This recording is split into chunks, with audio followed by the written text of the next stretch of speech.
Police report originally said the fire was being investigated as a homicide. CMPD now saying they're investigating it as a death investigation, but that arson has not been ruled out. When there's a death that involves a fire, obviously that's not a natural death, and so homicide detectives are called in to work alongside arson investigators. We're working cooperatively right now on that investigation. A source says the family has had ongoing issues with the adopted kids at the home. Now, Anthony's family tries to cope with the fact that the fire could have been intentionally set. So if we could just get whoever it is that is decided to take him from us, we would really appreciate any assistance in that we could possibly get, because we would never be able to get him back. And that's not okay. And today, the family did say they were very thankful for all the support they've received from the community. But again, this is still an active and ongoing investigation. If you have any information, you're asked to call Crime Stoppers. Reporting live in Northeast Charlotte for WCNC Charlotte, I'm Lexi Wilson. Oh, Lexi, hope that family gets the answers that they need. Thanks so much.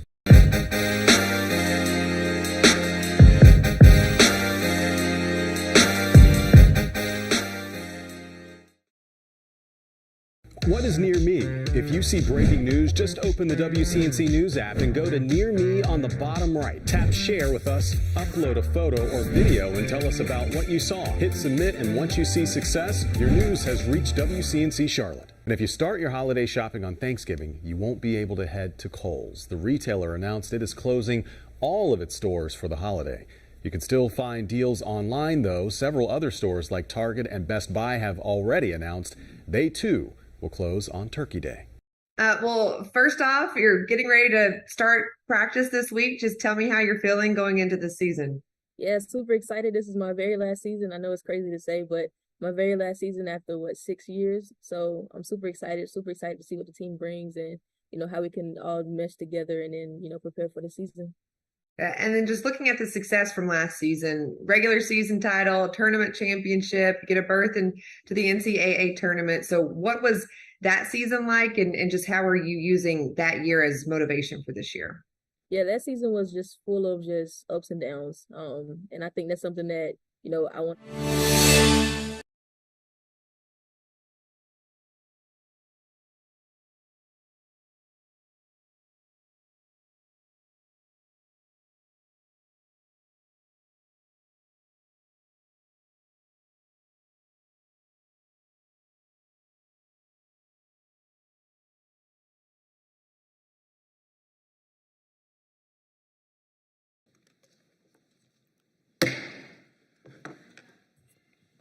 The Select Committee to investigate the January 6th attack on the United States Capitol will be in order.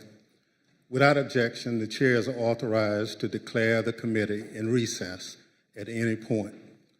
Pursuant to House Deposition Authority Regulation 10, the chair announces the committee's approval to release the deposition material presented during today's hearing.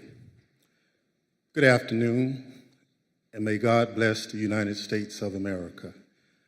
4 months ago, this committee started to present our findings to you, the American people.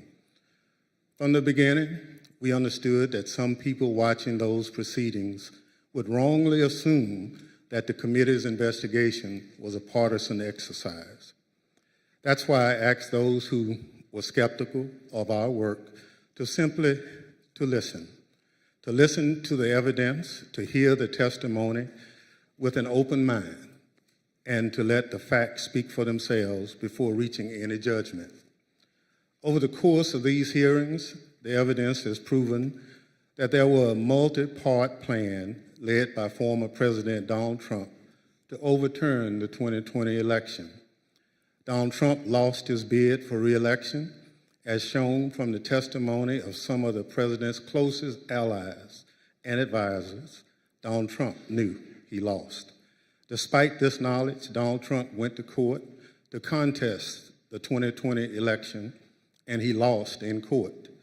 The Electoral College met and declared Joe Biden the winner, yet Donald Trump continued to pull out all the stops in his attempt to stay in power.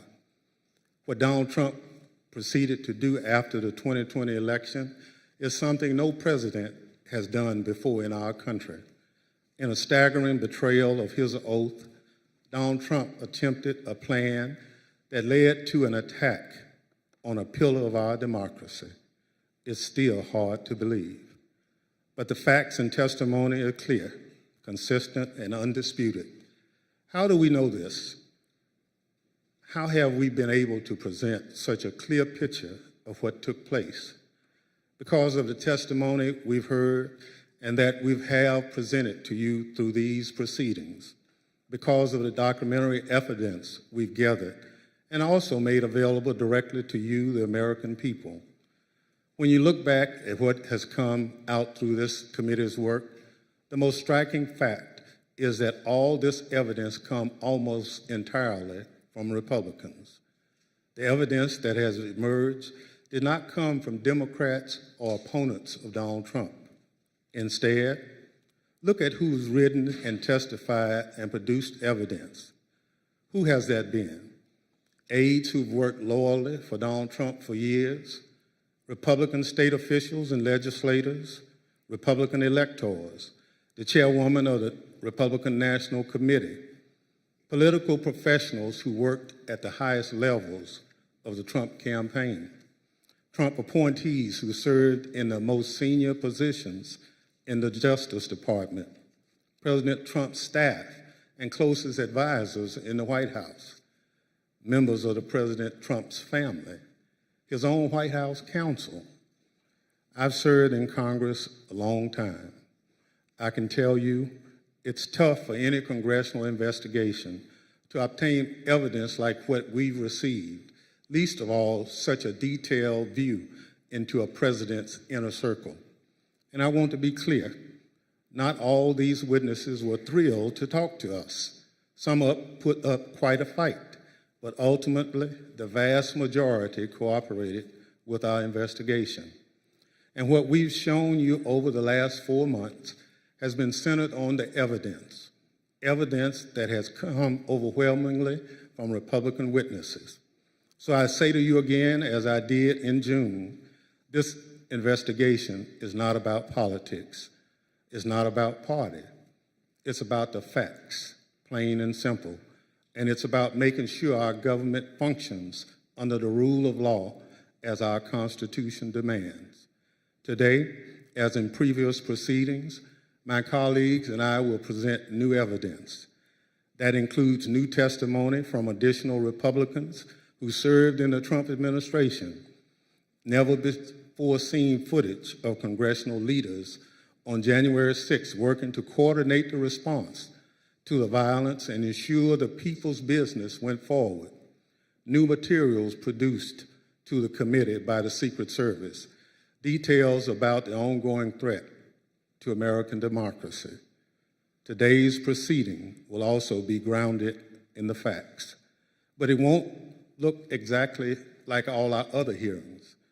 We'll also take a step back and look at the evidence in a broader context, providing a summary of key facts we've uncovered.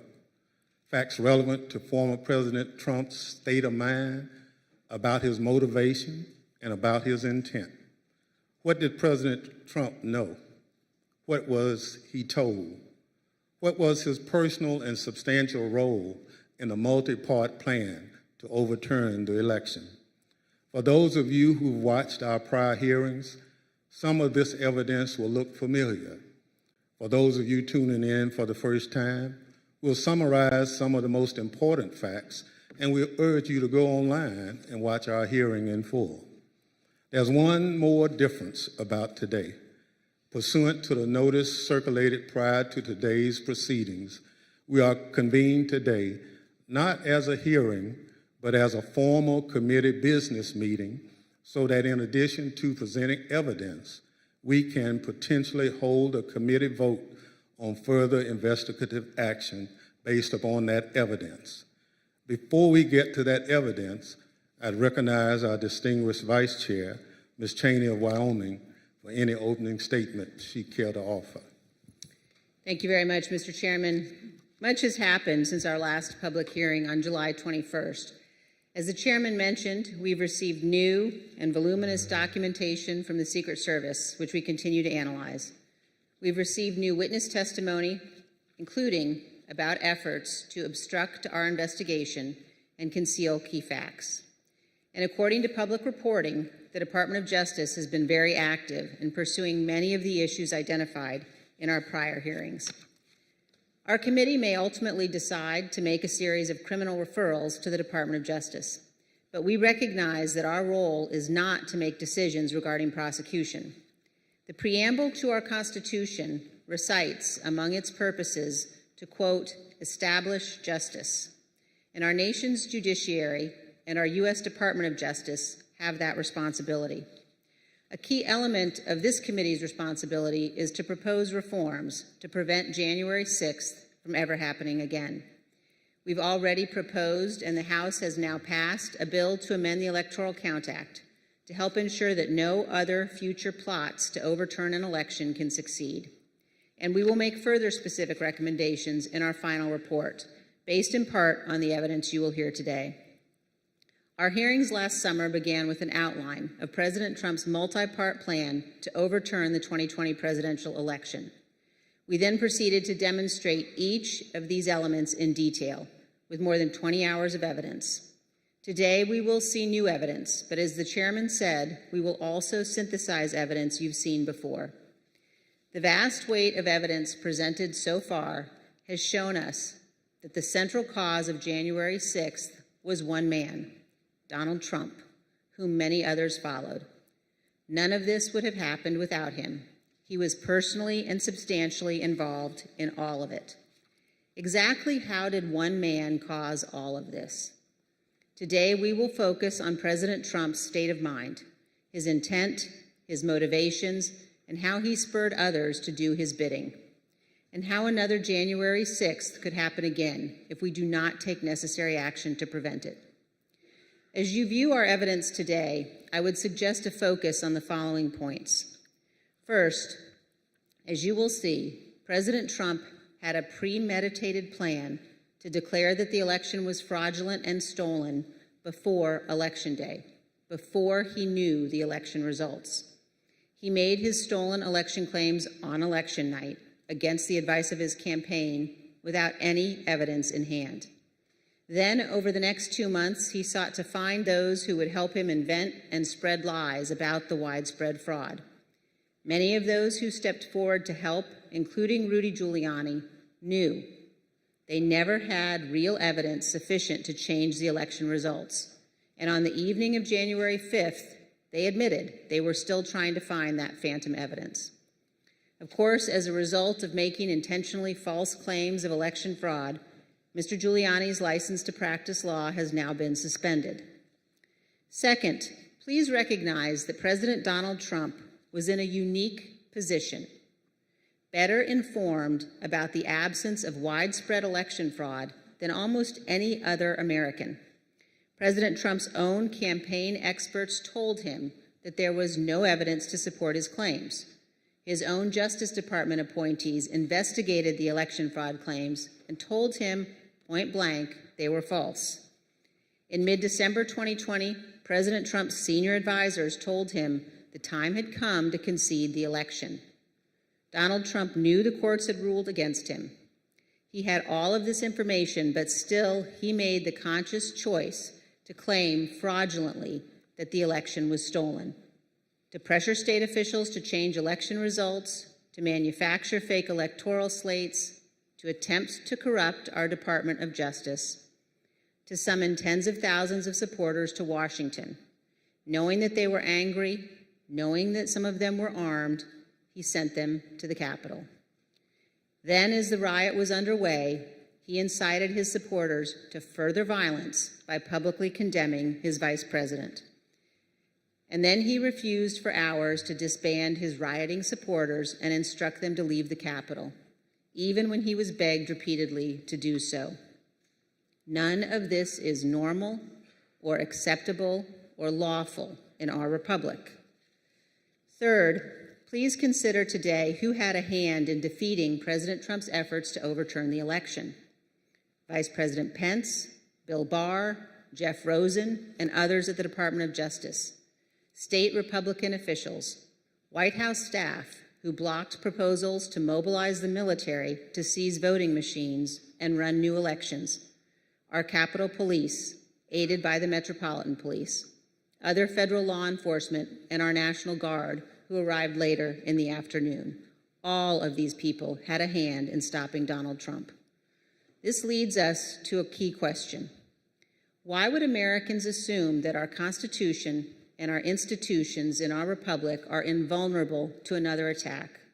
Why would we assume that those institutions will not falter next time? A key lesson of this investigation is this: our institutions only hold when men and women of good faith make them hold, regardless of the political cost. We have no guarantee that these men and women will be in place next time. Any future president inclined to attempt what Donald Trump did in 2020 has now learned not to install people who could stand in the way. And also, please consider this. The rulings of our courts are respected and obeyed because we as citizens pledge to accept and honor them. Most importantly, our president, who has a constitutional obligation to faithfully execute the laws, swears to accept them. What happens when the president disregards the court's rulings as illegitimate, when he disregards the rule of law? That, my fellow citizens, breaks our republic. Finally, as you view the evidence today, also consider this. President Trump knew from unassailable sources that his election fraud claims were false. He admitted he had lost the election. He took actions consistent with that belief. Claims that President Trump actually thought the election was stolen are not supported by facts and are not a defense. There is no defense that Donald Trump was duped or irrational.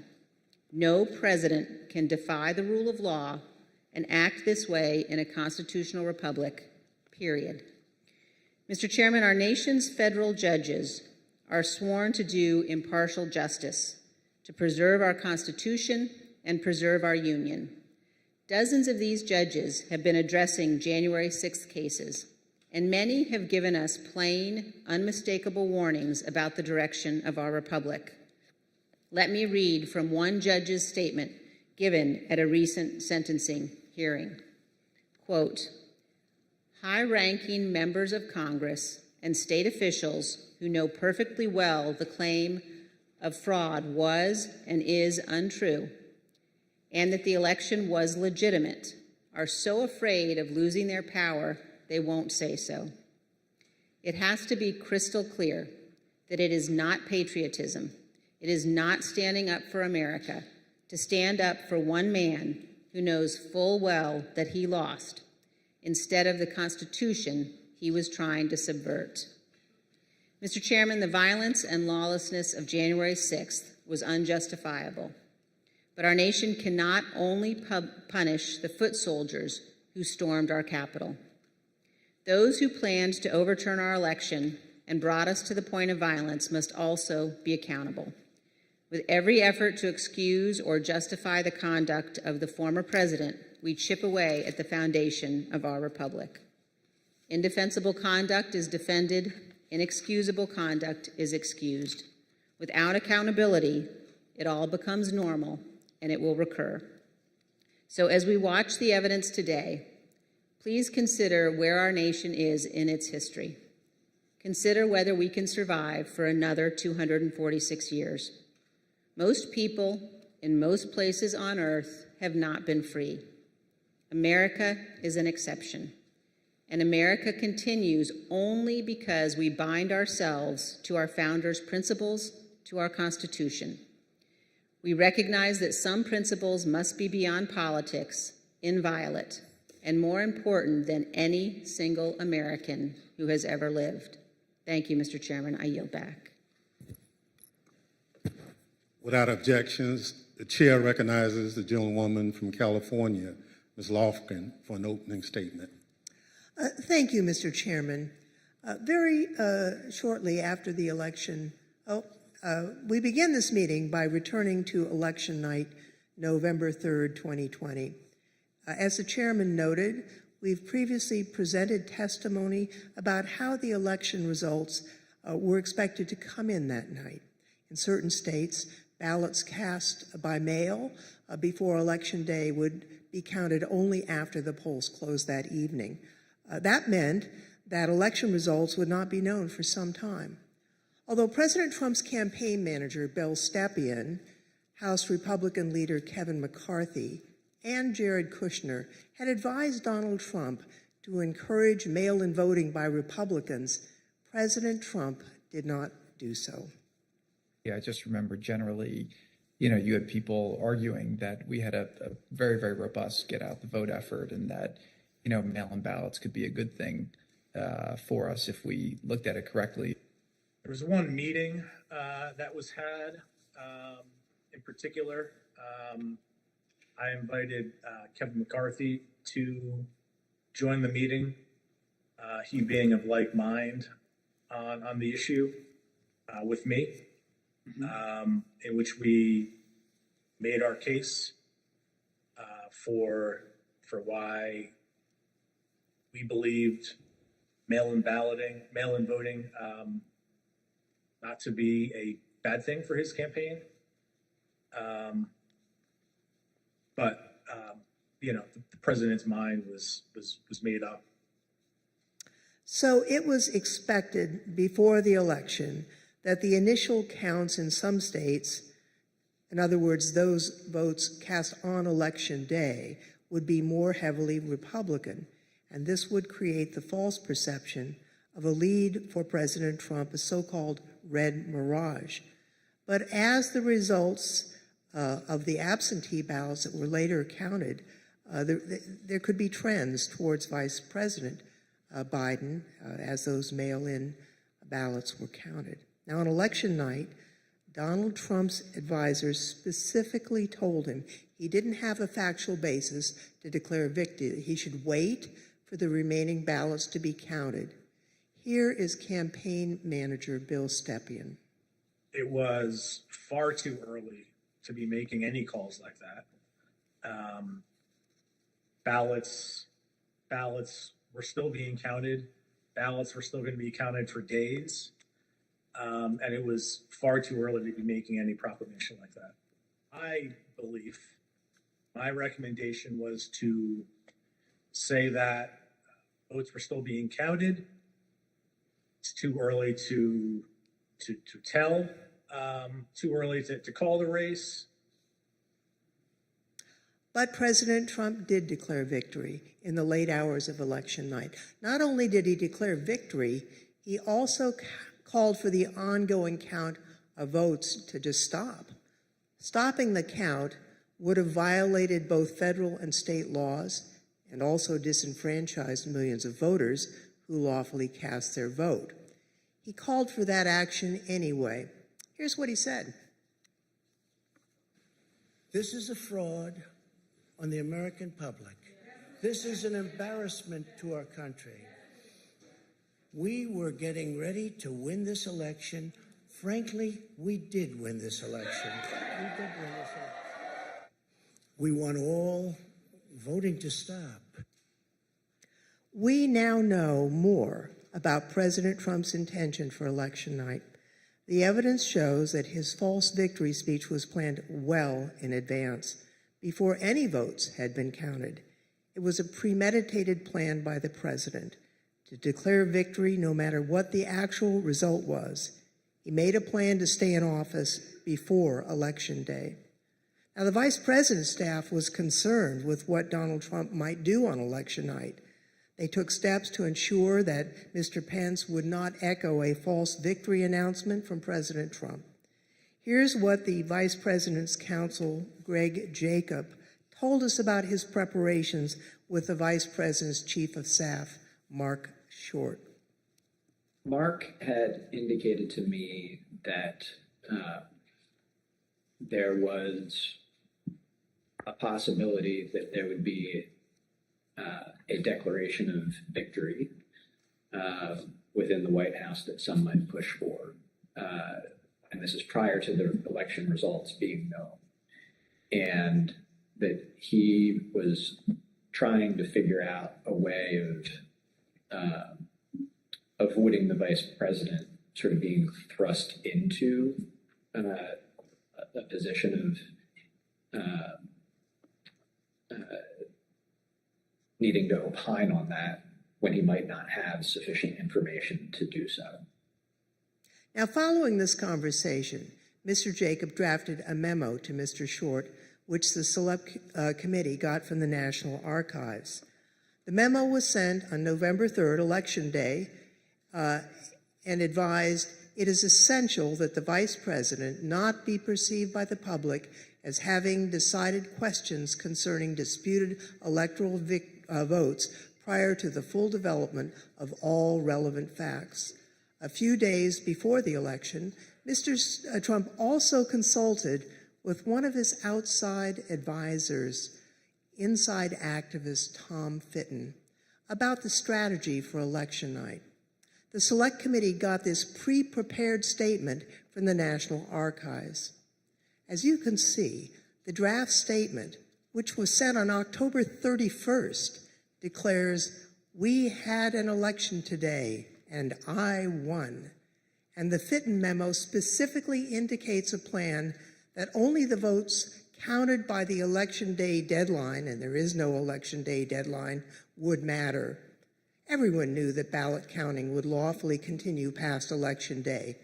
Claiming that the counting on election night must stop before millions of votes were counted was, as we now know, a key part of President Trump's premeditated plan.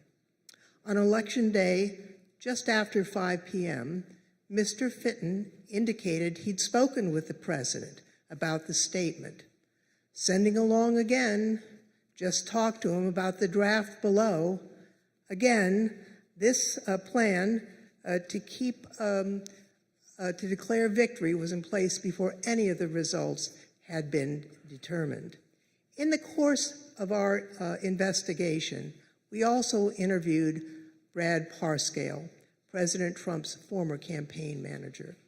He told us he understood that President Trump planned as early as July that he would say he won the election even if he lost.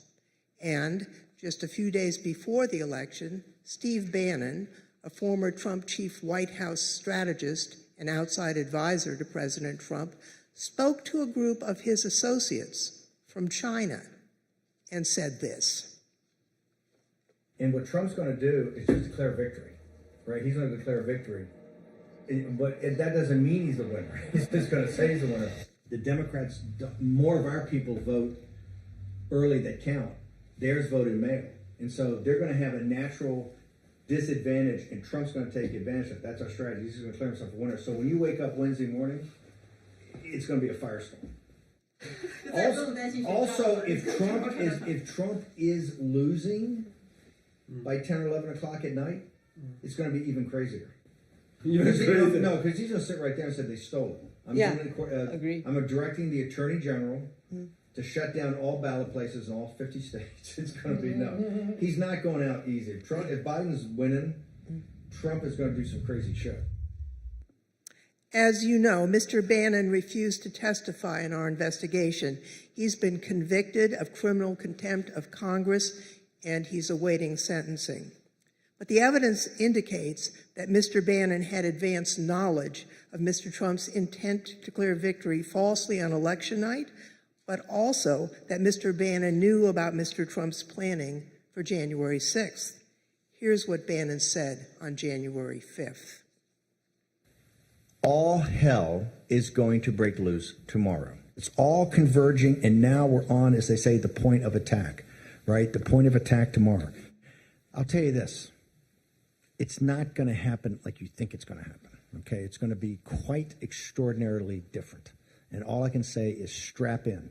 You have made this happen, and tomorrow it's game day. So strap in. Let's get ready.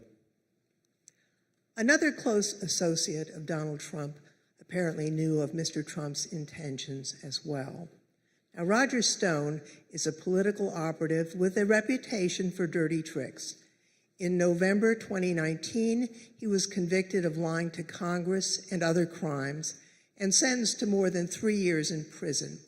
He's also a longtime advisor to President Trump and was in communication with President Trump throughout 2020. Mr. Trump pardoned Roger Stone on December 23rd, 2020. Now, recently, the Select Committee got footage of Mr. Stone before and after the election from Danish filmmaker Christopher Gulbrandsen, pursuant to a subpoena. Right before the election, here's Roger Stone talking about what President Trump would do after the election. Let's just hope we're celebrating. I really do suspect it'll still be up in the air. But when that happens, the key thing to do is to claim victory. Possession is 9/10 of the law. No, we won. Fuck you. Sorry, over. We won. Yeah. You're wrong. Fuck you. ABC. I said, fuck the vote and let's get right to the violence. That's what I'm doing. It's no point.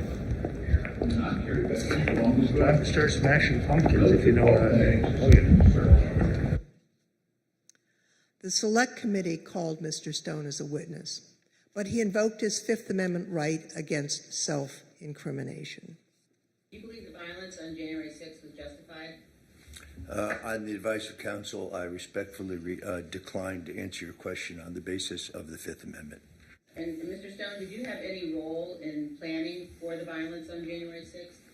Once again, I will assert my Fifth Amendment right to decline to answer your question. Although we don't yet have all the relevant records of Roger Stone's communications, even Stone's own social media posts acknowledge that he spoke with Donald Trump on December 27th as preparations for January 6th were underway. In this post, you can see how Roger Stone talked about his conversations with President Trump. He wrote, "I also told the president exactly how he can appoint a special counsel with full subpoena power to ensure those who are attempting to steal the 2020 election through voter fraud are charged and convicted, and to ensure Donald Trump continues as our president."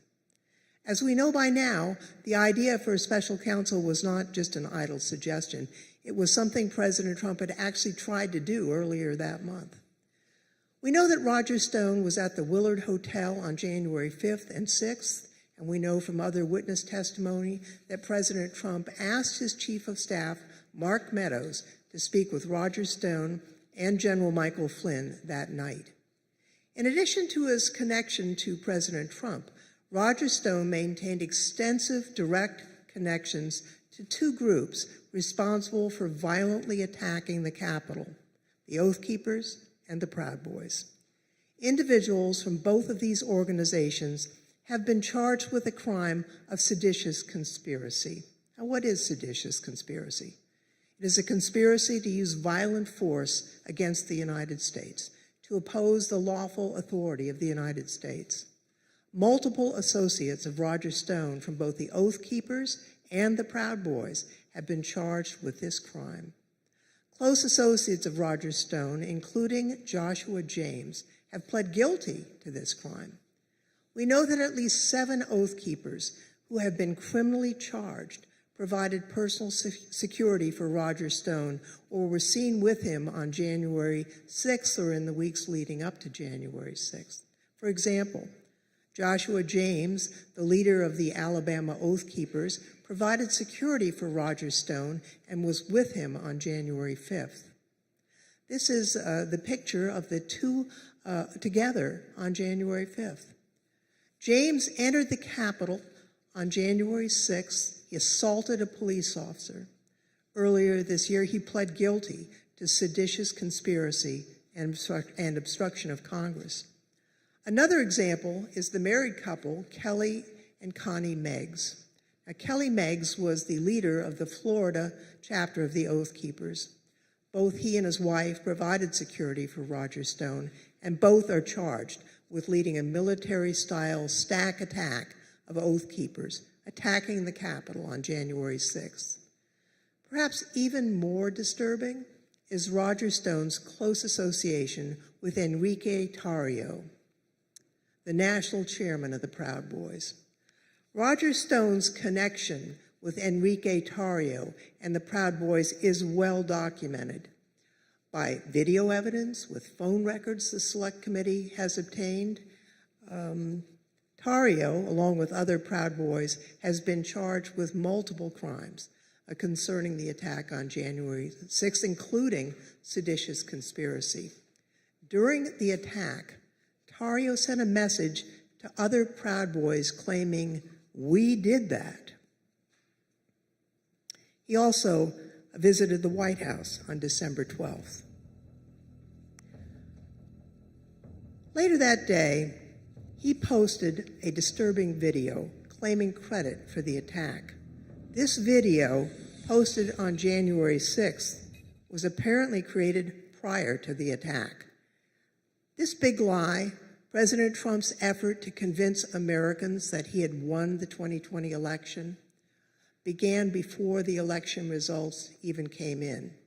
It was intentional, it was premeditated, it was not based on election results or any evidence of actual fraud affecting the results or any actual problems with voting machines. It was a plan concocted in advance to convince his supporters that he won. And the people who seemingly knew about that plan in advance would ultimately play a significant role in the events of January 6th. Mr. Chairman, I yield back. Gentlewoman yields back. The chair recognizes the gentleman from Illinois, Mr. Kingslinger, for an opening statement. Thank you, Mr. Chairman. Very shortly after the election, the Trump campaign recognized that they had likely lost the election, and they informed Donald Trump of that fact. Even before the networks called the race for President Biden on November 7th, his chances of pulling out a victory were virtually non-existent, and President Trump knew it. Do you know if anybody ever told the president that he had lost and that there wasn't a chance of him winning? I know that the president, when the networks called it, of course, he was informed about the network decision. That afternoon, at some point, myself and a handful of other folks went over and sat down with the president and communicated that the odds of us prevailing in legal challenges were very small. You know, after the election, as of November 7th, in your judgment, what were the chances of President Trump winning the election? After that point? Yes. None. At times, President Trump acknowledged the reality of his loss. Although he publicly claimed that he had won the election, privately he admitted that Joe Biden would take over as president. Here's a few examples of that. So we're in the Oval and there's a discussion going on. And the president says, I think it could have been Pompeo, but he says words to the effect of, yeah, we lost, we need to let that issue go to the next guy, meaning President Biden. I remember maybe a week after the election was called, I popped into the Oval just to give the president the headlines and see how he was doing. And he was looking at the TV and he said, "Can you believe I lost to this effing guy?" Mark raised it with me on the 18th. And so following that conversation, we're the motorcade ride driving back to the White House. And I said, does the president really think that he lost? And he said, a lot of times he'll tell me that he lost, but he wants to keep fighting it. And he thinks that there might be enough to overturn the election, but he pretty much has acknowledged that he's lost. Knowing that he had lost and that he had only weeks left in office, President Trump rushed to complete his unfinished business. One key example is this. President Trump issued an order for large-scale U.S. troop withdrawals. He disregarded concerns about the consequences for fragile governments on the front lines of the fight against ISIS and al-Qaeda terrorists. Knowing he was leaving office, he acted immediately and signed this order on November 11th, which would have required the immediate withdrawal of troops from Somalia and Afghanistan, all to be complete before the Biden inauguration on January 20th. As you watch these clips, recall that General Keith Kellogg was the national security advisor to the vice president and had served as chief of staff to the National Security Council for President Trump, and General Milley was the chairman of the Joint Chiefs of Staff at the Pentagon. Are you familiar with a memo that the president reportedly signed on November 11th, 2020, ordering that troops be withdrawn from Afghanistan and Somalia? Yes. So I think you might have seen some things where there's a memo or something from Johnny McEntee to Douglas McGregor. It says, here's your task to get U.S. forces out of Somalia, get U.S. forces out of Afghanistan. When you first interviewed and met Colonel Douglas McGregor, is it fair to say you discussed this decision of withdrawing from Somalia and Afghanistan, correct? Yeah, I'm sure that was part of it, yeah. And that was the position that he was taking over there was senior advisor to the Secretary of Defense, is that correct? Yes. So on that same day, just so I'm clear, he responded back to you that they, meaning DOD leadership, was not going to take any of those steps without an order. Without a directive, yeah. I explained in language that should be in the order while I was in the meeting with McEntee, and this was my answer to him. I said, if you want this to happen, or the president wants this to happen, he's got to write an order. So you never wrote this down in any capacity? I sketched on a piece of paper for him some key statements. The president directs. This is, what's the right word? Boilerplate language. Who within his office drafted the order? It was myself and one of my assistants.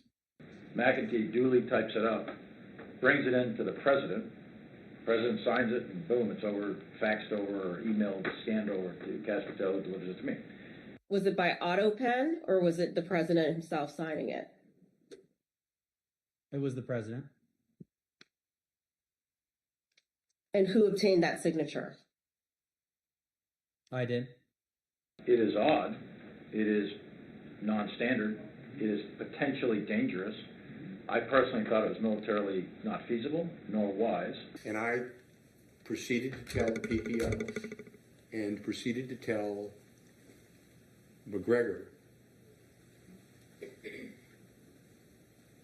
that if I ever saw anything like that, I would do something physical, because I thought what that was done was a tremendous disservice to the nation. And by the way, that was a very, very contested issue. There were people who did not agree with getting out of Afghanistan. I appreciate their concerns. An immediate departure that memo said would have been catastrophic. It's the same thing what President Biden went through. It would have been a debacle.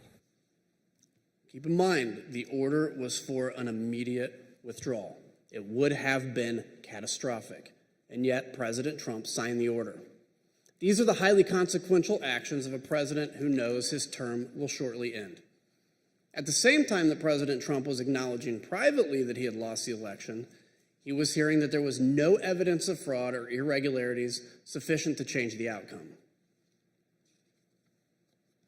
I remember a call with Mr. Meadows, where Mr. Meadows was asking me what I was finding and if I was finding anything.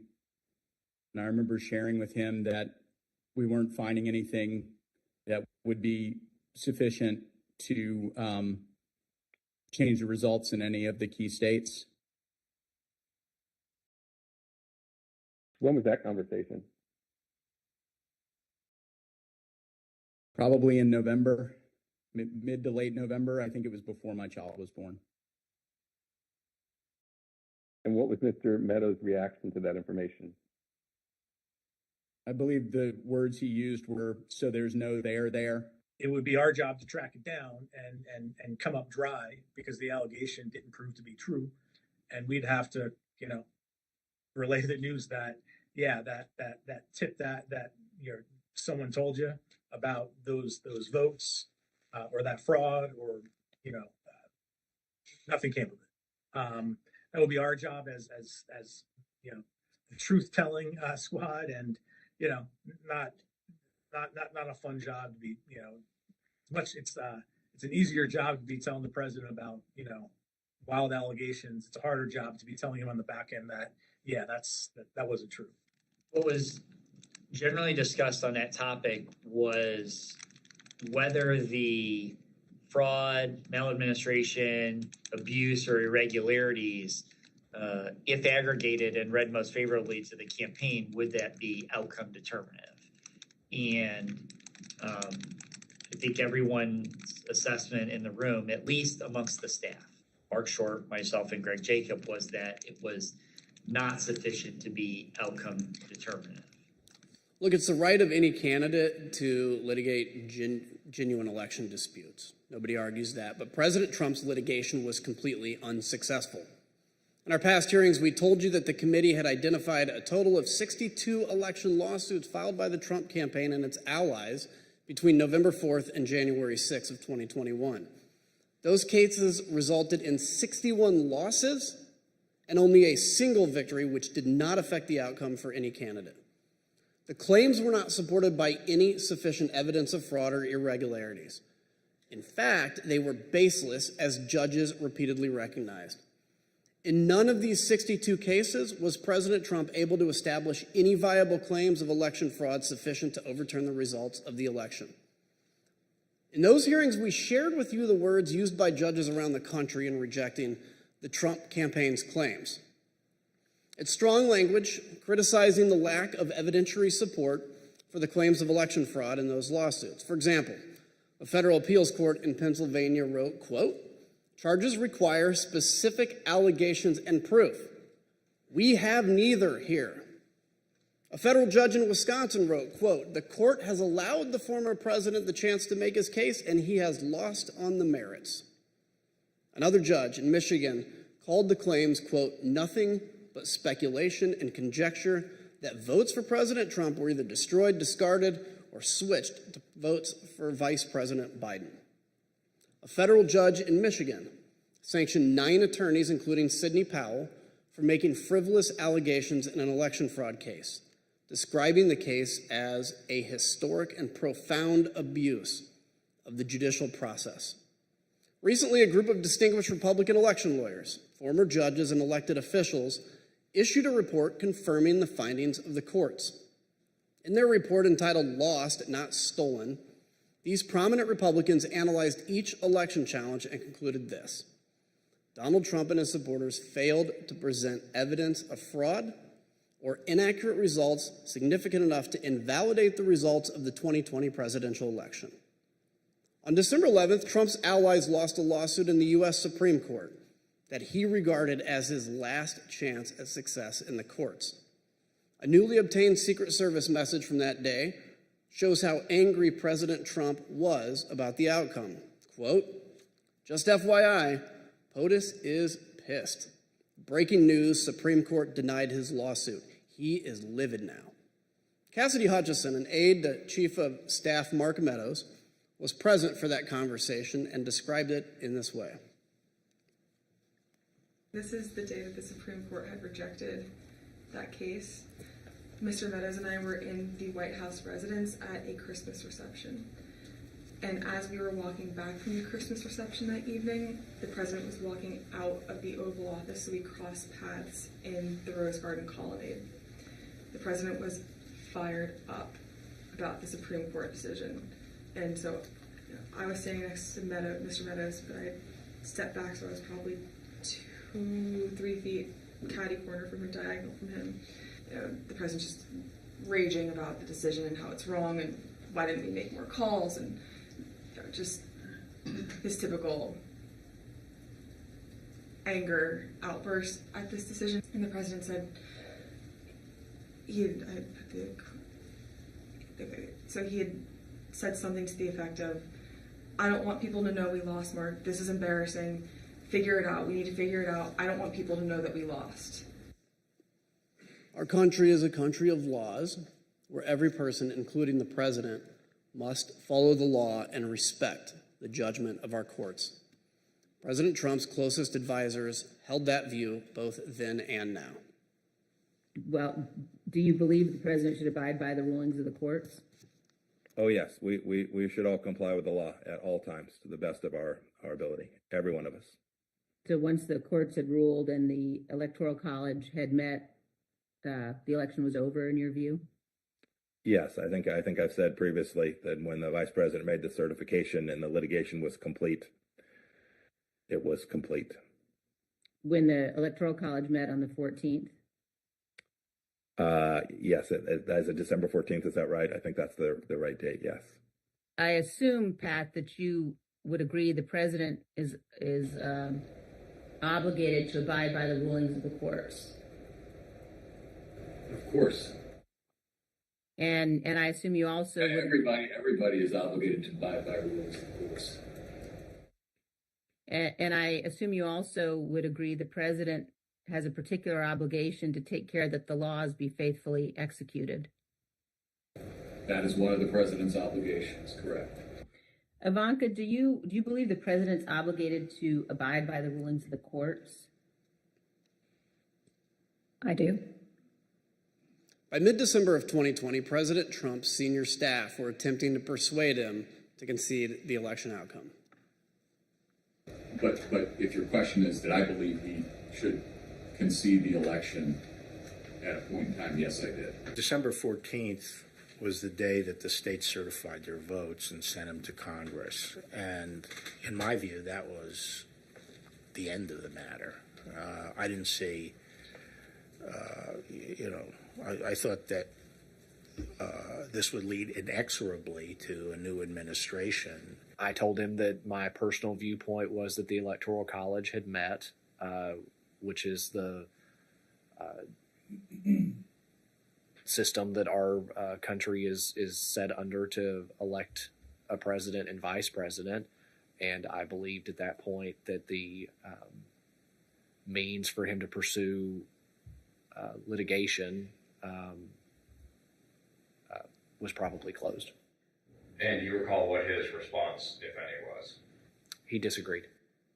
Secretary of Labor Gene Scalia, the son of late Justice Scalia, visited President Trump in mid-December and explained the situation clearly. And so I had to put a call into the president. I might have called on the 13th. We spoke, I believe, on the 14th, in which I conveyed to him that I thought that it was time for him to acknowledge that President Biden had prevailed in the election. But I communicated to the president that when that legal process is exhausted and when the electors have voted, that's the point at which that outcome needs to be expected.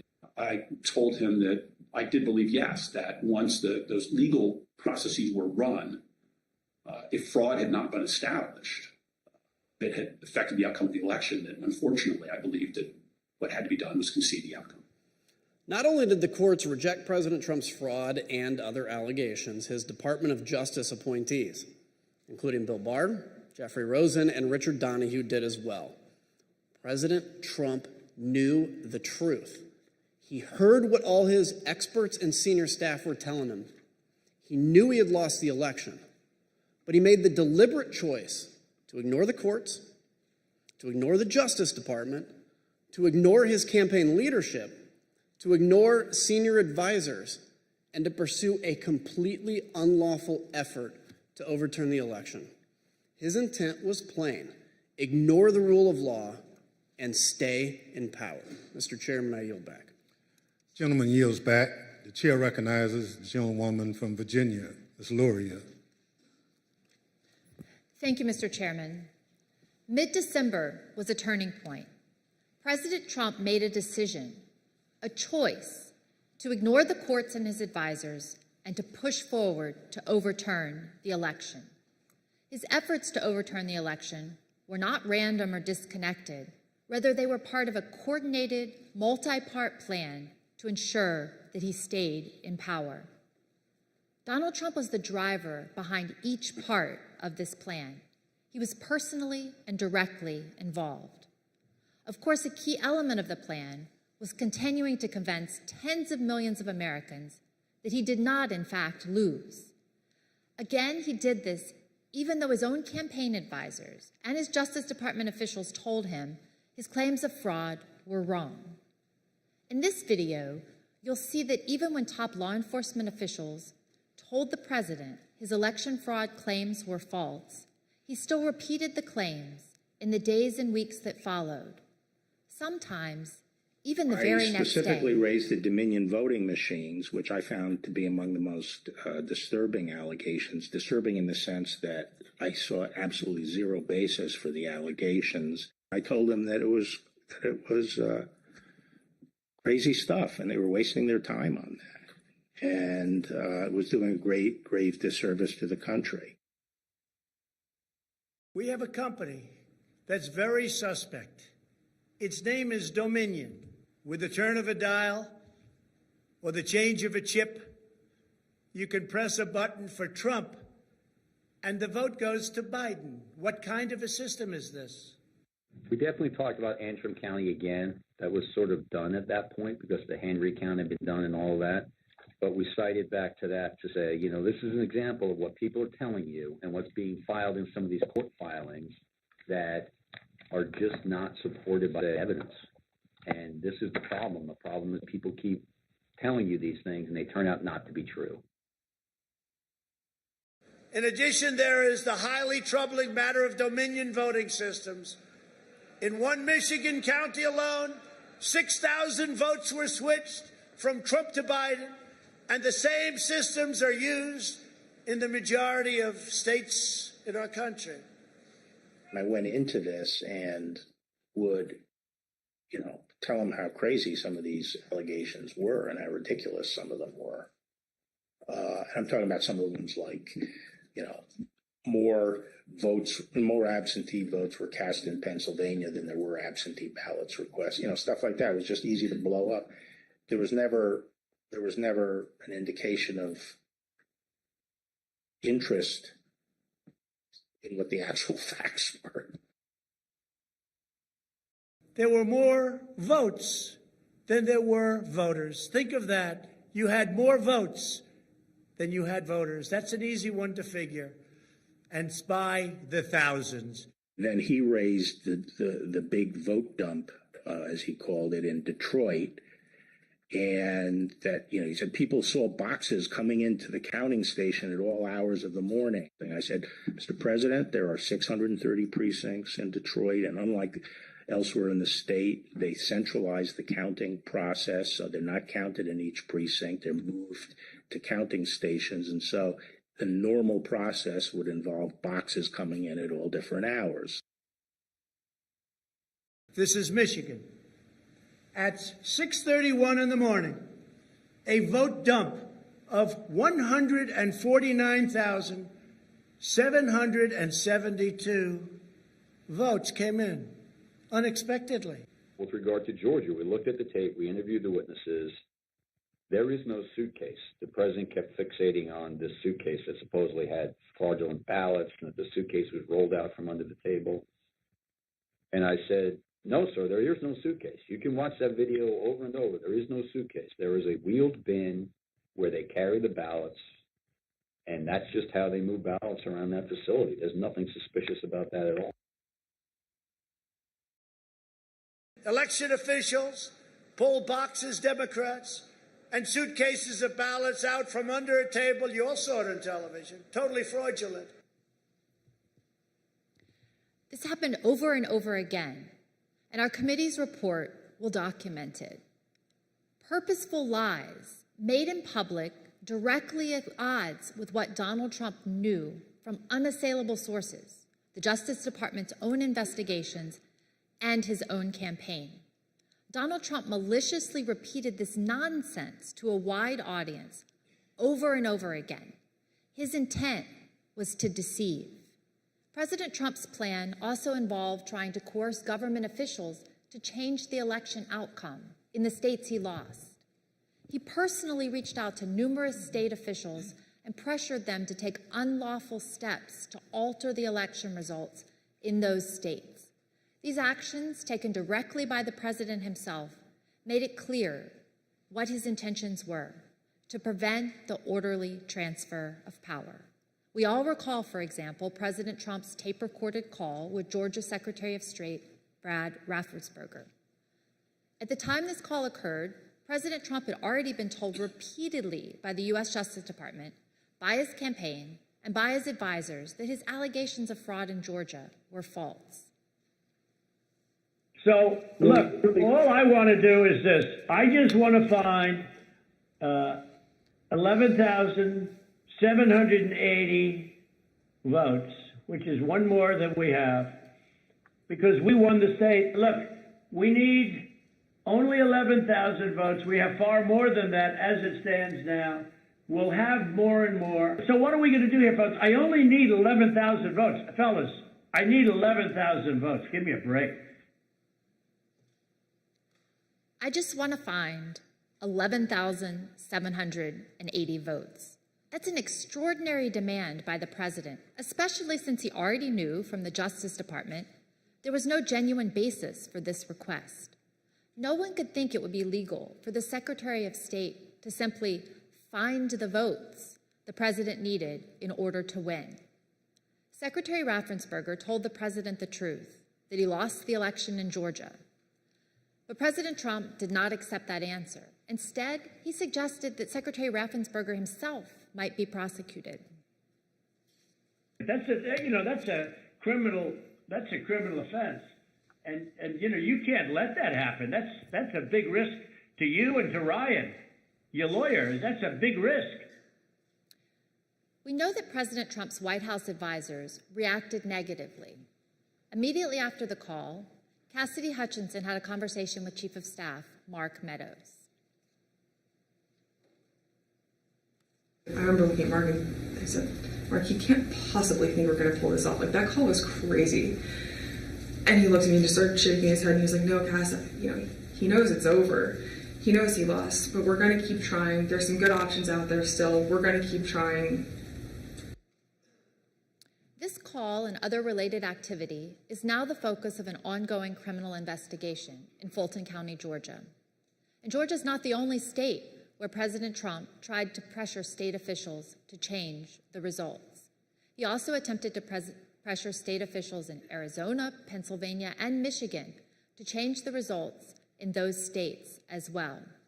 While President Trump was pressuring state officials, he was also trying to use the Department of Justice to change the election result.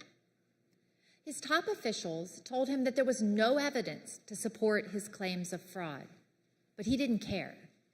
As he told them, just say the election was corrupt and leave the rest to me and the Republican congressmen. When these officials would not do what he said, President Trump embarked in an effort to install Jeff Clark as acting attorney general, solely because he would do what others in the department would not do. We know that Trump was doing so for a specific purpose, so Clark could corruptly employ the Justice Department's authority to help persuade the states to flip electoral votes. For example, when Richard Donahue and Jeff Rosen, both appointed by President Trump, learned of Mr. Clark's proposal, here's why they said they forcefully rejected it. And I recall toward the end saying, what you're proposing is nothing less than the United States Justice Department meddling in the outcome of a presidential election. But more importantly, this was not based on fact. This was actually contrary to the facts as developed by department investigations over the last several weeks and months. So I responded to that, and for the department to insert itself into the political process this way, I think would have had grave consequences for the country. It may very well have spiraled us into a constitutional crisis.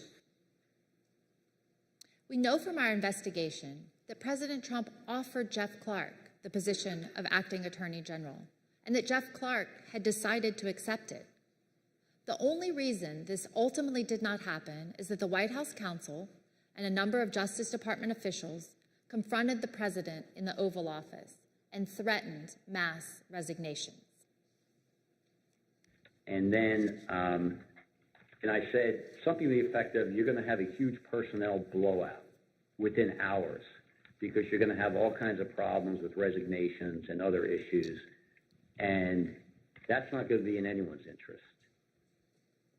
The president ultimately relented only because the entire leadership of the Department of Justice, as well as his White House counsel, threatened to resign. Mr. Chairman, I yield back. Gentlewoman yields back. The chair recognizes the gentlewoman from Florida, Mrs. Murphy, for an opening statement. Thank you, Mr. Chairman. President Trump's efforts to unlawfully overturn the results of the 2020 election were not limited to the big lie and pressuring state officials and the Department of Justice officials. Another key part of the president's effort was a scheme to assemble fake electors to cast false electoral votes in the states that President Trump lost.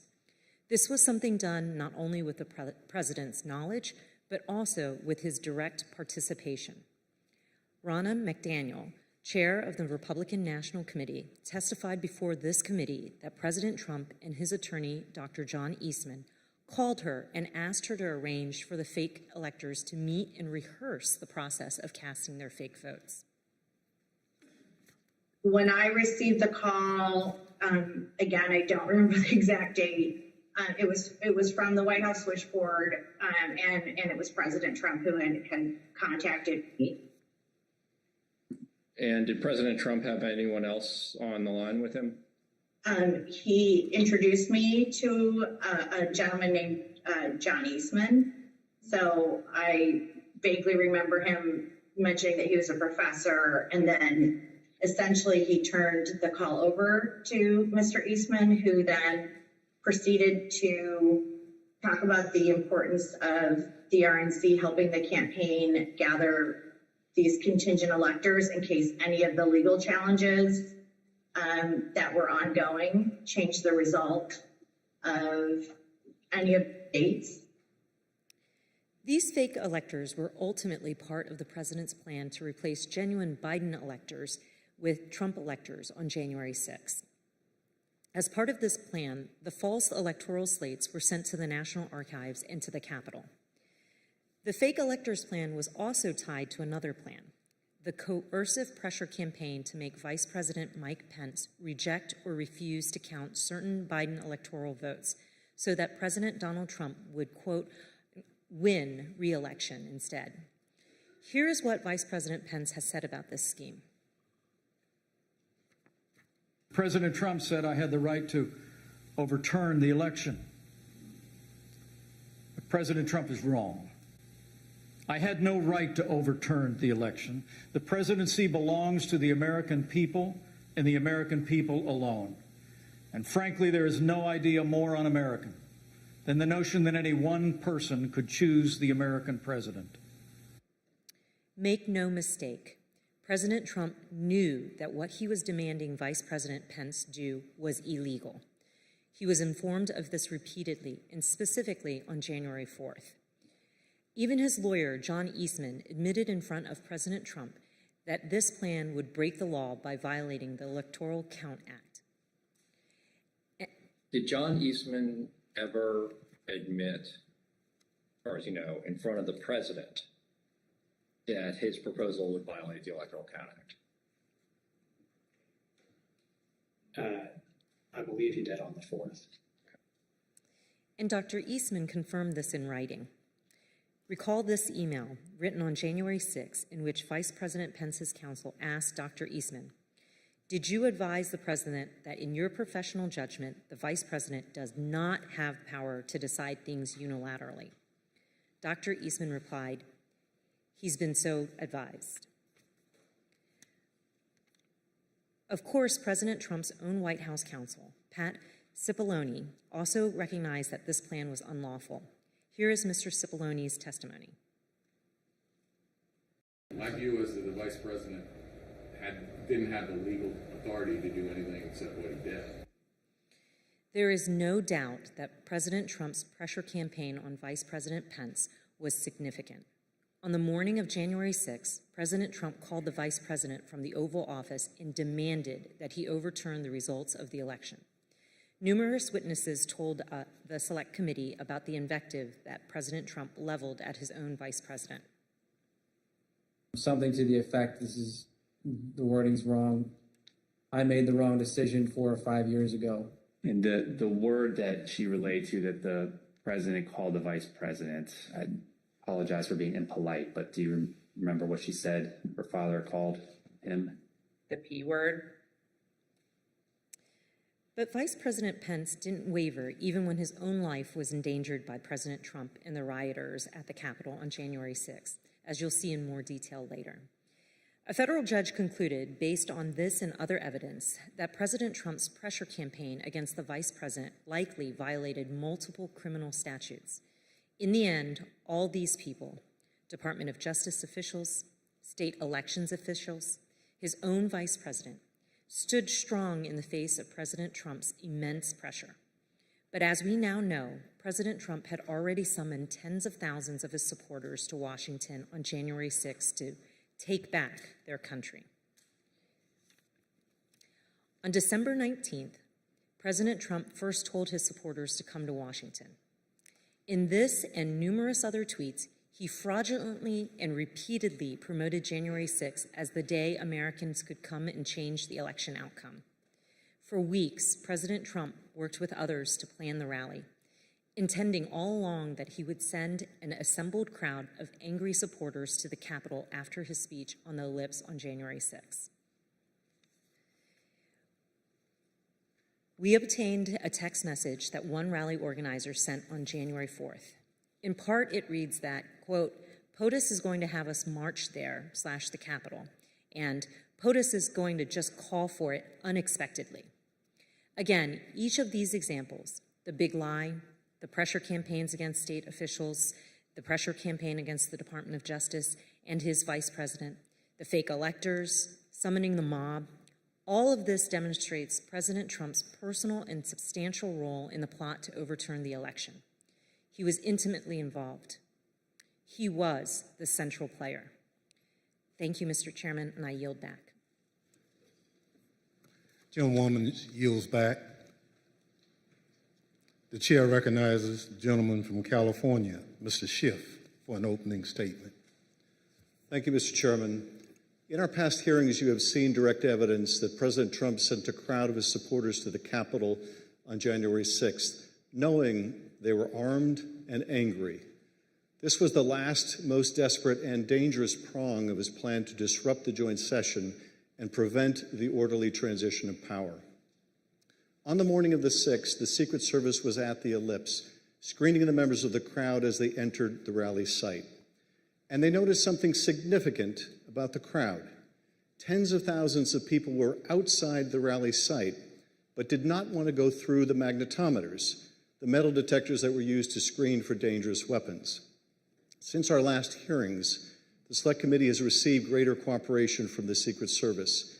Nevertheless, Secret Service text messages from this period were erased in the days and months following the attack on the Capitol, even though documents and materials related to January 6th had already been requested by the Department of Justice and Congress. But we were able to obtain nearly 1 million emails, recordings, and other electronic records from the Secret Service. Over the month of August, the Select Committee began its review of hundreds of thousands of pages and multiple hours of that material, providing substantial new evidence about what happened on January 6th and the days leading up to it. That review continues. What you're about to hear is just a sample of the new and relevant evidence that we have received. Mounting evidence before January 6th predicted violence, and not just violence generally, but violence directed at the Capitol. Intelligence about this risk was directly available to the U.S. Secret Service and others in the White House in advance of the ellipse speech, in advance of the march to the Capitol. The committee has shown evidence that President Trump was aware of the risk of violence.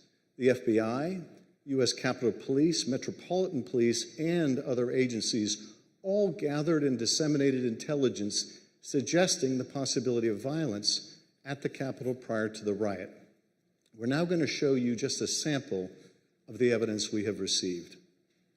Days before January 6th, the President's senior advisors at the Department of Justice and FBI, for example, received an intelligence summary that included material indicating that certain people traveling to Washington were making plans to attack the Capitol.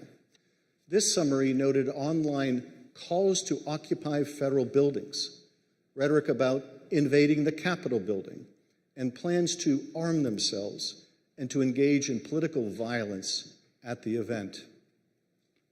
Other agencies were also hearing predictions suggesting possible violence at the Capitol. On a call with President Trump's White House National Security Staff in early January 2021, Deputy Secretary of Defense David Norquist had warned about the potential that the Capitol would be the target of the attack. Here's General Mark Milley, who was also present for this call, describing Deputy Secretary Norquist's warning. So during these calls, I only remember it in hindsight because he was almost like clairvoyant. Norquist says during one of these calls, the greatest threat is a direct assault on the Capitol. I'll never forget it. This email, for example, was an alert that the Secret Service received on December 24th with the heading, "Armed and Ready, Mr. President." According to the intelligence, multiple users online were targeting members of Congress, instructing others to march into the chambers on January 6th and make sure they know who to fear. In this report, received on December 26th, a Secret Service field office relayed a tip that had been received by the FBI. According to the source of the tip, the Proud Boys plan to march armed into D.C. They think that they will have a large enough group to march into D.C. armed, the source reported, and will outnumber the police so they can't be stopped. The source went on to say, their plan is to literally kill people. Please take this tip seriously and investigate further. The source also made clear that the Proud Boys had detailed their plans on multiple websites, like the Donald.win. Let's pause here. The Secret Service had advance information more than 10 days beforehand regarding the Proud Boys' planning for January 6th. We know now, of course, that the Proud Boys and others did lead the assault on our Capitol building. On December 31st, agents circulated intelligence reports that President Trump's supporters have proposed a movement to occupy Capitol Hill. In particular, they flagged spikes in violent hashtags like "We Are the Storm," 1776 Rebel, and Occupy Capitals. On January 5th, a Secret Service open source unit flagged a social media account on the Donald.win that threatened to bring a sniper rifle to a rally on January 6th. The user also posted a picture of a handgun and rifle with the caption, "Sunday Gun Day," providing Overwatch January 6th will be wild. Later, on the evening of January 5th, the Secret Service learned during an FBI briefing that right-wing groups were establishing armed QRFs, or Quick Reaction Forces, readying to deploy for January 6th. Groups like the Oath Keepers were standing by at the ready should POTUS request assistance. By invoking the Insurrection Act, agents were informed. As we all know now, the Oath Keepers did play a specific role on January 6th and had stashed weapons in Virginia for further violence that evening. Also on that day, the Secret Service was readying its security precautions for the president's speech at the Ellipse the next day. A Secret Service deputy chief instructed agents to add certain objects to the list of items that would be prohibited at the rally site, including ballistic vests, tactical vests, armored or not, and ballistic helmets. By the morning of January 6th, it was clear that the Secret Service anticipated violence. It felt like the calm before the storm, one agent predicted in a Protective Intelligence Division chat group. Another remarked how agents were watching the crazies on live stream. By 9:09 that morning, the Secret Service could also see that many rally-goers were assembled outside the security perimeter. One agent emailed, possibly because they have stuff that couldn't come through, would probably be an issue with this crowd. Just a thought. By 9:30 that morning, agents reported more than 25,000 people outside the rally site. An hour later, the Secret Service reported that the crowd was on the mall watching, but not in line. The head of the President's Secret Service Protective Detail, Robert Engel, was specifically aware of the large crowds outside the magnetometers. He passed that information along to Tony Ornato, who worked for Mark Meadows in the Chief of Staff's office. The documents we obtained from the Secret Service make clear that the crowd outside the magnetometers was armed and the agents knew it. Take a look at what they were seeing and hearing on the ground. One report from the rally site at 7:58 a.m. said, some members of the crowd are wearing ballistic helmets, body armor, carrying radio equipment, and military-grade backpacks. Another, from 9:30 a.m., said that there were possibly OC spray, meaning pepper spray, and or plastic riot shields. At 11:23 a.m., agents also reported possible armed individuals, one with a Glock, one with a rifle. Over the next hour, agents reported possible man with a gun reported, confirmed pistol on hip located in a tree, and one detained at 14th and I Street Northwest. Individual had an assault rifle on his person. Minutes before President Trump began his speech, members of the Federal Protective Service, an agency tasked with protecting federal buildings, were alerted about an arrest of a protester with a gun on his waistband. And during the speech, the weapons-related arrests continued. At 12:13 p.m., United States Park Police arrested a man with a rifle in front of the World War II memorial.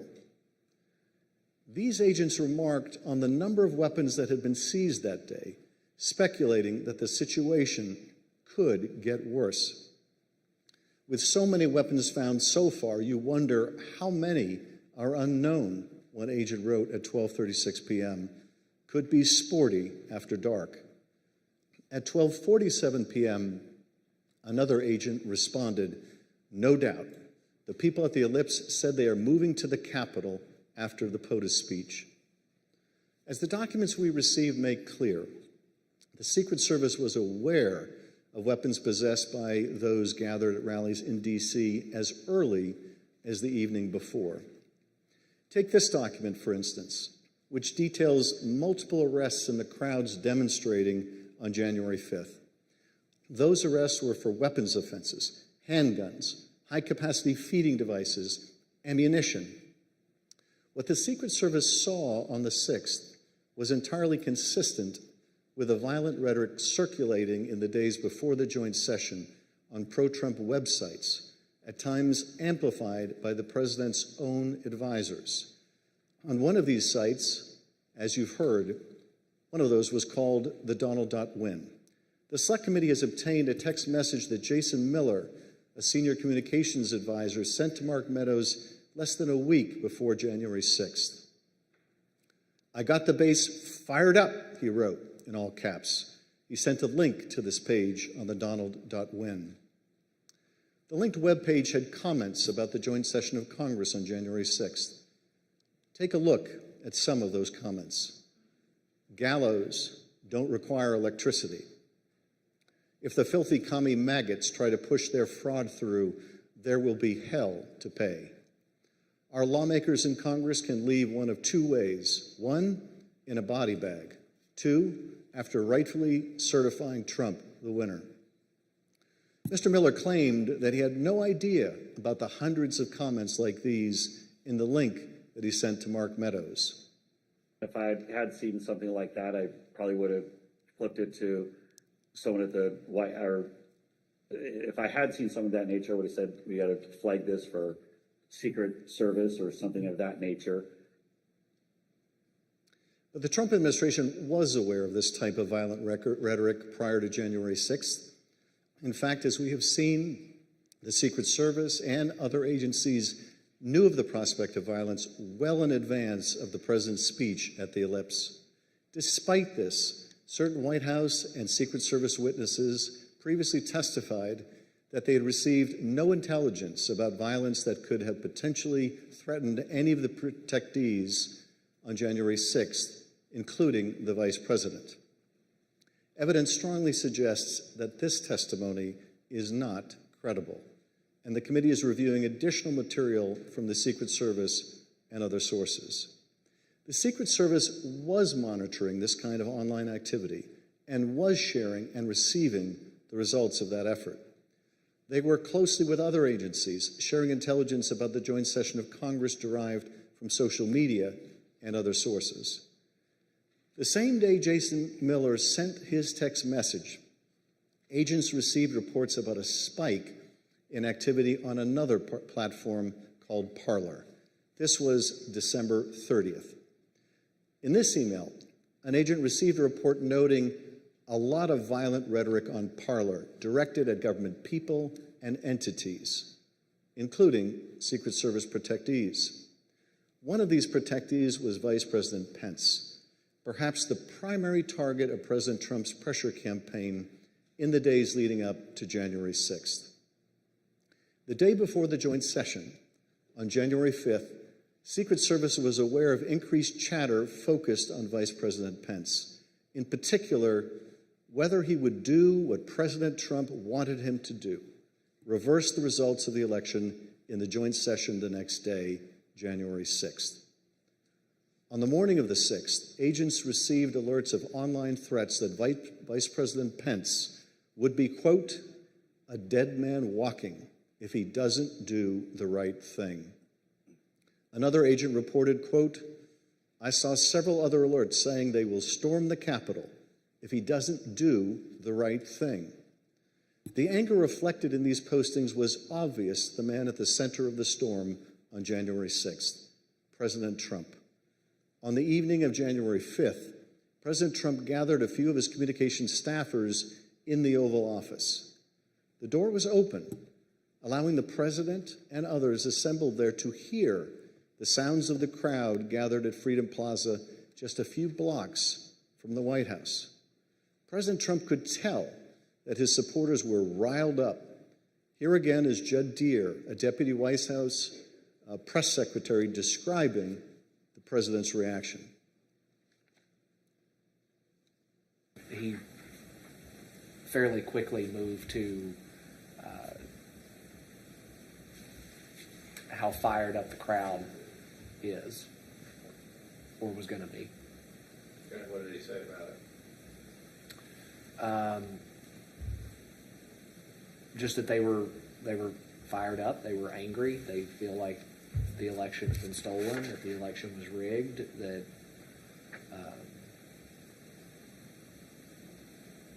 he went on and on about that for a little bit. Yes, the president knew the crowd was angry because he had stoked that anger.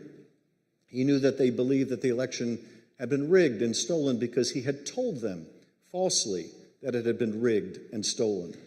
And by the time he incited that angry mob to march on the Capitol, he knew they were armed and dangerous.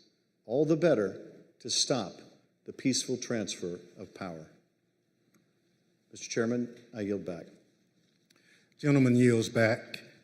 At this point in our meeting, we'll take a brief recess. Pursuant to the order of the committee of today, the chair declares the committee in recess for a period of approximately 10 minutes.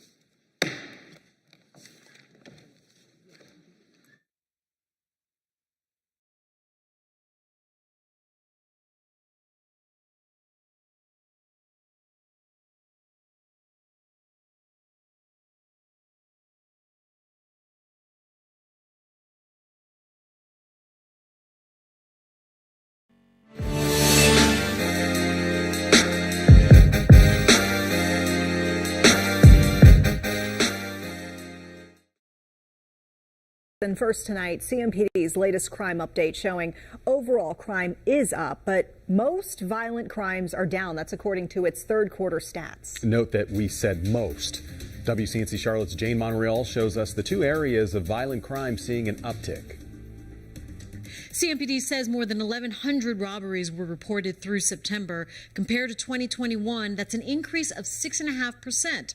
In the first 9 months of the year, the department has seen 85 homicides, an increase of 27% compared to last year. And they say many of these violent crimes are gun-related, and more than 800 firearms have been stolen from car break-ins through September. Body cam video released last month shows the moment a suspect turned a gun on a CMPD officer back in December of 2021. CMPD says the gun used was stolen a few days earlier out of Antrice Mitchell's truck. I'm a single woman traveling a lot, so this is why, I have those items that carry self-defense weapons for myself. She says she remembered seeing a post on her social media feed about the officer getting shot. And when I heard where it was at, I said, man, that's interesting, because that's about 15, maybe 20 minutes away from where my family member's home was at. Then the call from investigators. He confirmed that the gun that was stolen out of my truck was used to shoot the police officer. And I just cried. I felt incredibly bad. I cried and I cried and I cried. Stolen guns are an issue CMPD has been working to address. In 2021, with gun-related crimes on the rise, CMPD merged 3 of our units with a history of success in addressing violent crime initiatives. The Crime Gun Suppression Team targets violent crime and repeat violent crime offenders. CMPD now reporting aggravated assault went down 7%, those involving firearms down over 10% compared to last year. So far this year, the team has made almost 200 arrests and seized over 190 firearms, 23 of those stolen. Well, our Crime Gun Suppression Team and division staff are tremendous professionals. We always need the community's help in solving crimes. CMPD is asking you to take that extra step or two in securing your property, like locking your car door when you leave. Also, Mecklenburg County Sheriff's Office says they'll give you a lock for your firearms. And if you see something that could help investigators solve some of these crimes, call Crime Stoppers. Jane Monreal, WCNC Charlotte. Heading to Grandma's house for Christmas this year? Airfare insiders say now is the time to book your flights. I'm Carolyn Bruck, and this is your Where's the Money Minute. It's not even Halloween yet, but if you're planning on going anywhere on a plane this holiday season, experts are warning you should make your flight arrangements sooner rather than later. The folks at airfare tracking app Hopper are forecasting a busy and expensive holiday travel season, with more than half of Americans planning to travel over Thanksgiving, Christmas, or both. Taking those trips, not going to come cheap. Hopper's reporting that prices for holiday travel have gone up, and they've gone up significantly. If you want to fly within the U.S. for Thanksgiving this year, round-trip tickets are averaging about $280, according to Hopper. That's up 25% from last year. And it's even worse if you're planning to travel for Christmas. Hopper says domestic airfare for Christmas is averaging about $430 round trip, and that's up 55% from last year. Now, the latest numbers from the U.S. Bureau of Labor Statistics have airfare up 33% year to date. So what's causing the increase in cost? Well, Hopper pointing to a number of reasons. The price of jet fuel combined with more people wanting to travel with fewer flights available. So what should you do if you have to fly for the holidays? Well, according to NBC's The Today Show, Hopper recommends booking your flights by the end of this week to avoid even higher prices. With your Where's the Money Minute, I'm Carolyn Bruck. With your help, WCNC Charlotte is making a difference in our community. We want people to know it's okay to ask for help. We are the guardrails to some of these families who are struggling. We get to present a check for $5,000 via the Techna Foundation. These people give up their heart and their time, and they don't get anything but thank yous in return. If you'd like to make a difference, go to WCNC.com/make-a-difference now. Indira, thanks for that. We have a reminder tonight for North Carolinians who do want to vote this November. Registration deadline is this Friday, the 14th. And our team is here to help answer your registration questions as well as other election-related ones. Just text the word election to 704-329-3600. We will send you a link to our voting guide straight to your phone. Time now to connect the dots when we make the news make sense. School lunches often get a bad rap, but a new partnership right here in North Carolina is hoping to change that.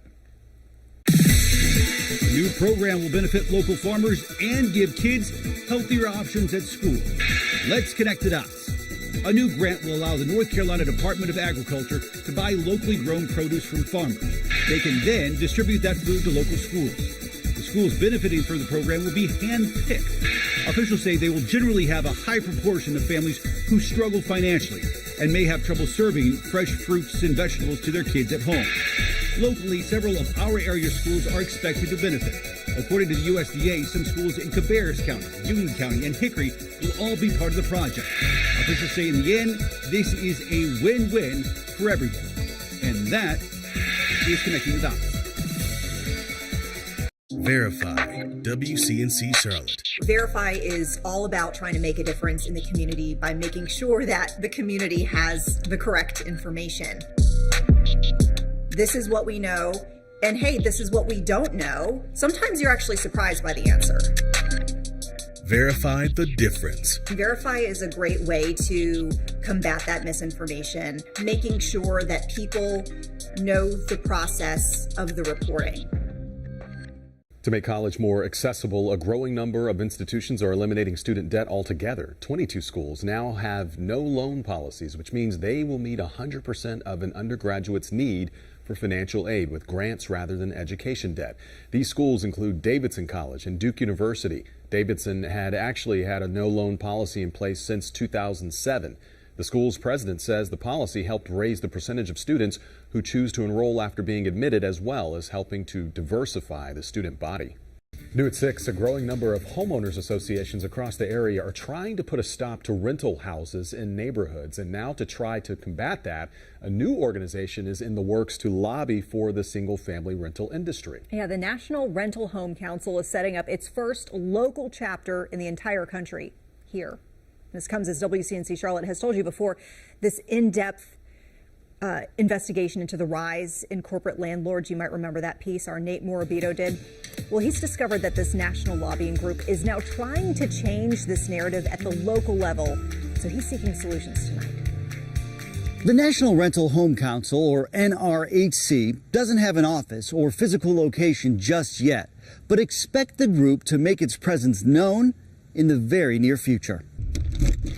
The added competition. We put 8 offers on houses and lost them all. Rising cost of living. Rent is being increased yearly. Change of the owner-occupied landscape. It's not healthy for our housing market. Just some of the fears that have followed corporate landlords to Charlotte. I don't imagine these Wall Street companies just packing up and walking away. In the face of legal battles, community organizing, you worry about the balance, and increased questions from elected leaders, the National Rental Home Council is making sure its voice is amplified. There's absolutely no evidence, no data to support the contention that single-family rental home companies do anything but provide a positive housing option. That's what NRHC Executive Director David Howard told us in February, as our investigation identified thousands of homes acquired by single-family rental investment companies over the course of a year, described by the organization as a small percentage of all homes, a presence that's not impacting home prices, rental rates, or competition. The group is now ensuring single-family rental companies are part of the conversation moving forward, creating the NRHC's first local chapter in North Carolina. Tricon Residential is one of the region's largest buyers of houses that are turned into single-family rentals. On a recent earnings call, Tricon talked about winning hearts and minds on the local level. To talk to the city councilmen, to the mayors,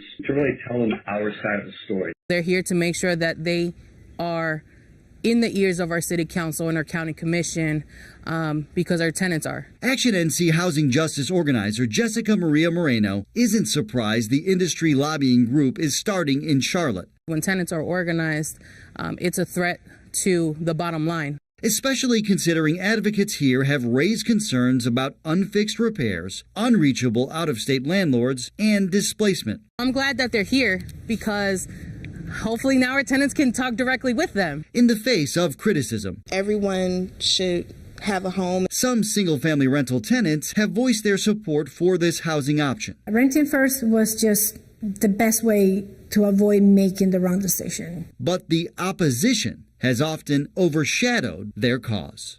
The NRHC declined an on-camera interview, but in a statement told us since so many active members are in North Carolina, a local chapter will give them the chance to, among other things, quote, exchange views, coordinate continuing education courses, and social activities. Nate Morabito, WCNC Charlotte. Moving on over to the weather forecast, let's send it over to meteorologist Chris Mulcahy. How are we looking on a Thursday, Chris? A little humid, a word that we haven't really been using recently, but that is going to be storm fuel today, and it's an only one-day sale that we're seeing this.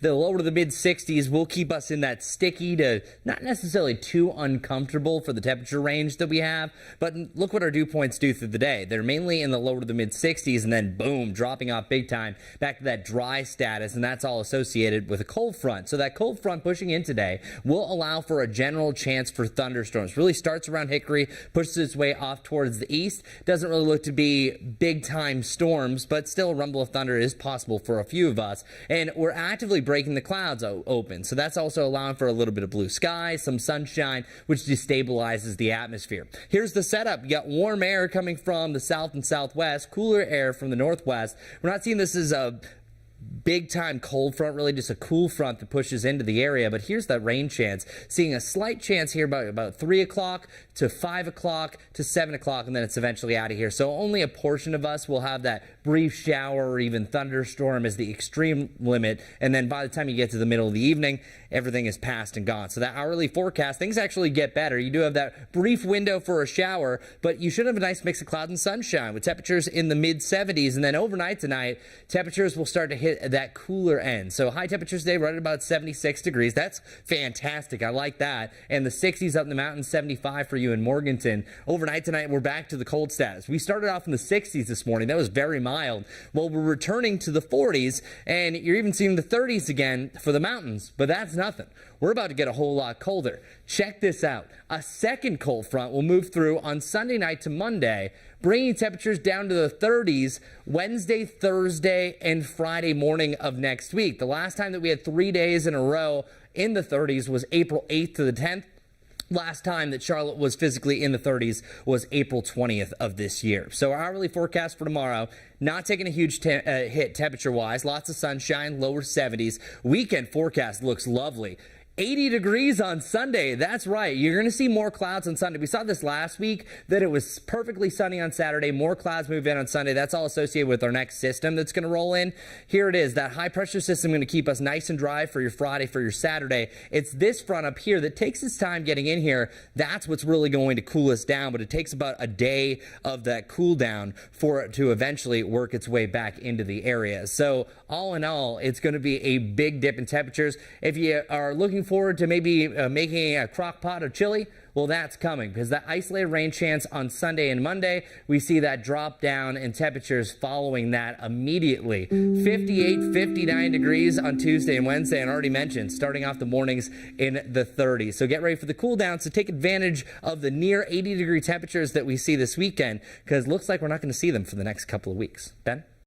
WCNC Charlotte. Weather is a kind of science that you get to see and experience every day. And I think some people don't even realize how much it affects them. That weather has a huge impact on how it threatens your family, your livelihood, or your home. So I think it really is one of those defining things we do that really affects everybody in our community.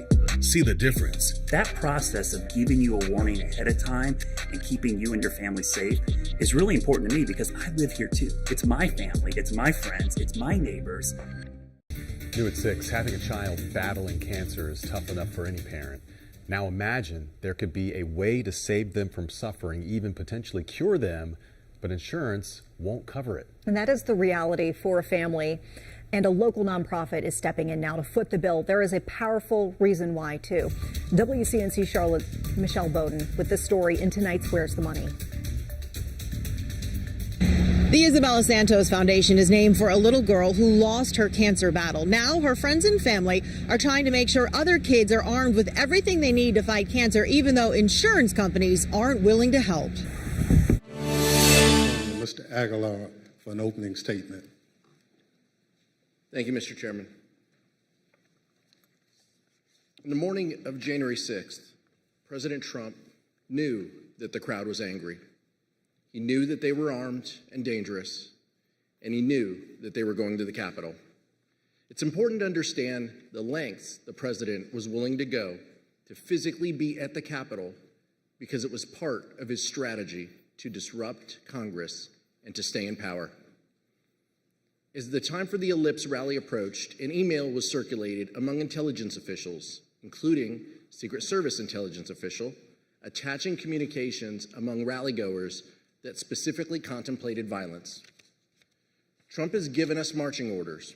One post on the Donald.win wrote, basically, if you're east of the Mississippi, you can and should be there. Advance on the Capitol. Keep your guns hidden.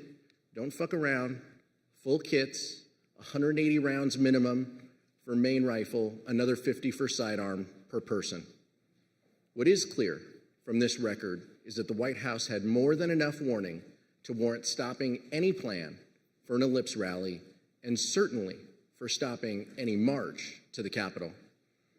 And as evidence from our prior hearings has suggested, the president was aware of this information.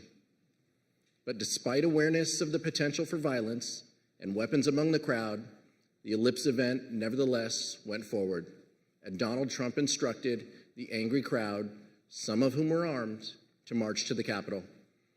As my colleague Mr. Schiff just described, the Secret Service reported that thousands in the crowd near the Washington Monument would not enter the rally area because magnetometers used in screening attendees would detect any prohibited items they carried. Mr. Trump knew this. His Secret Service had told him about it that morning. Even in spite of these warnings, Cassidy Hutchinson overheard the president say this shortly before he took stage. He wanted it full, and he was angry that we weren't letting people through the mags with weapons, what the Secret Service deems as weapons and our weapons. I was in the vicinity of a conversation where I overheard the president say something to the effect of, you know, I don't effing care that they have weapons. They're not here to hurt me. Take the effing mags away. Let my people in. They can march to the Capitol from here. Let the people in. Take the effing mags away. And when he went on stage, President Trump himself asked law enforcement to let his supporters in the rally site. And I'd love to have, if those tens of thousands of people would be allowed, the military, the Secret Service, and we want to thank you, and the police, law enforcement, great, you're doing a great job. But I'd love it if they could be allowed to come up here with us. Is that possible? Can you just let them come up, please? President Trump then told his supporters to march to the Capitol. Let's pause at this point to consider President Trump's state of mind, his motivation at this moment. By that point, it was known to Secret Service that members of the crowd were armed. President Trump had been told, and there was no doubt that President Trump knew what he was going to do, sending an angry mob, a number of whom were clad in tactical gear and military garb, armed with various weapons, to the Capitol. There's no scenario where that action is benign. And there's no scenario where an American president should have engaged in that conduct. It did not matter whether President Trump believed the election had been stolen or not. This could not be justified on any basis for any reason. You may also recall testimony from our summer hearings regarding Mr. Trump's efforts to lead the mob to the Capitol himself in his angry altercation in the presidential SUV when the Secret Service told him it was far too dangerous for him to go. As we detailed in testimony from the Metropolitan Police and White House personnel during our July 21st hearing, information about the altercation was widely known. So widely known that one former White House employee with national security responsibilities explained that this information was in fact water cooler talk in the White House complex. As that professional told us, they remember hearing in the days after January 6th how angry the president was when he was in a limo that afternoon. That professional also testified that they were specifically informed of the president's irate behavior in the SUV by Mr. Ornato in Mr. Ornato's office. It was Mr. Engel with Mr. Ornato in that office.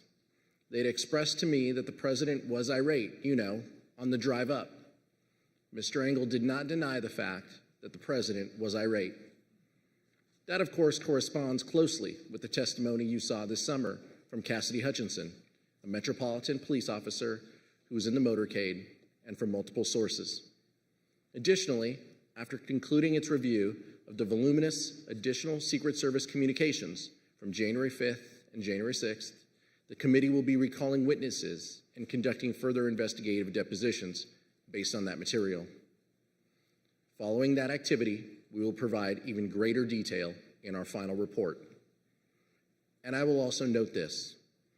The committee is reviewing testimony regarding potential obstruction on this issue, including testimony about advice given not to tell the committee about this specific topic. We will address this matter in our report.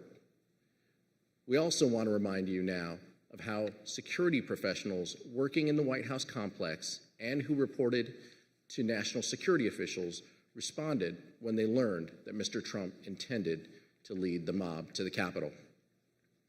To be completely honest, we were all in a state of shock. Because why? Because it just, one, I think the actual physical feasibility of doing it, and then also we all knew what that implicated and what that meant. That this was no longer a rally, that this was going to move to something else if he physically walked to the Capitol. I don't know if you want to use the word insurrection, coup, whatever. We all knew that this would move from a normal, democratic, public event into something else.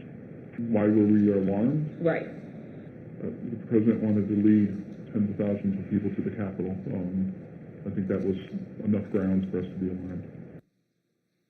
President Trump was still considering traveling to the Capitol even after returning to the White House. He knew well before 2 p.m. that a violent riot was underway at the Capitol. He was aware of the ongoing lawlessness, but his motorcade was held on West Executive Avenue outside the White House because he still wanted to join the crowd. Here's Kayleigh McEnany, the White House press secretary, describing an exchange she had with the president as soon as he arrived back at the White House. So to the best of my recollection, I recall him being saying that he wanted to physically walk and be a part of the march, and then saying that he would ride the beast if he needed to, ride in the presidential limo. From the Secret Service, the Select Committee has also obtained important new evidence on this issue. It shows how frantic this hour must have been for the Secret Service, scrambling to get the President of the United States to back down from a dangerous and reckless decision that put people in harm's way. Take a look at the Secret Service email from 1:19 p.m. on January 6th, the minute that President Trump got out of the presidential vehicle back at the White House. As soon as the president left his motorcade, leadership from the Secret Service contacted Bobby Engel, the lead agent for the presidential detail, and warned him that they were, quote, concerned about an OTR, an off-the-record movement, to the Capitol. The people sworn to protect the safety of the President of the United States and who routinely put themselves in harm's way were convinced that this was a bad idea. Secret Service documents also reveal how agents were poised to take President Trump to the Capitol later that afternoon. Agents were instructed to don their protective gear and prepare for a movement. A few minutes later, they were told the president would leave for the Capitol in 2 hours. It wasn't until 1:55 p.m. that the president's lead Secret Service agent told them to stand down. We are not doing an OTR to the Capitol. By then, rioters had breached the Capitol and were violently attacking the efforts of the brave men and women in law enforcement trying to resist the mob. President Trump may not have gone to the Capitol on January 6th, but what he did from the White House cannot be justified. While congressional leaders, both Democrats and Republicans, worked with Vice President Pence to try and address the violence, President Trump refused urgent pleas for help from nearly everyone around him. And what he did do only made the situation worse. Mr. Chairman, I yield back. The gentleman yields back. The chair recognizes the gentleman from Maryland, Mr. Raskin, for an opening statement. Thank you, Mr. Chairman. The president was still exhorting his supporters at the Ellipse to go fight like hell at 12:50, around the time that the first wave of rioters first breached barricades defending the Capitol.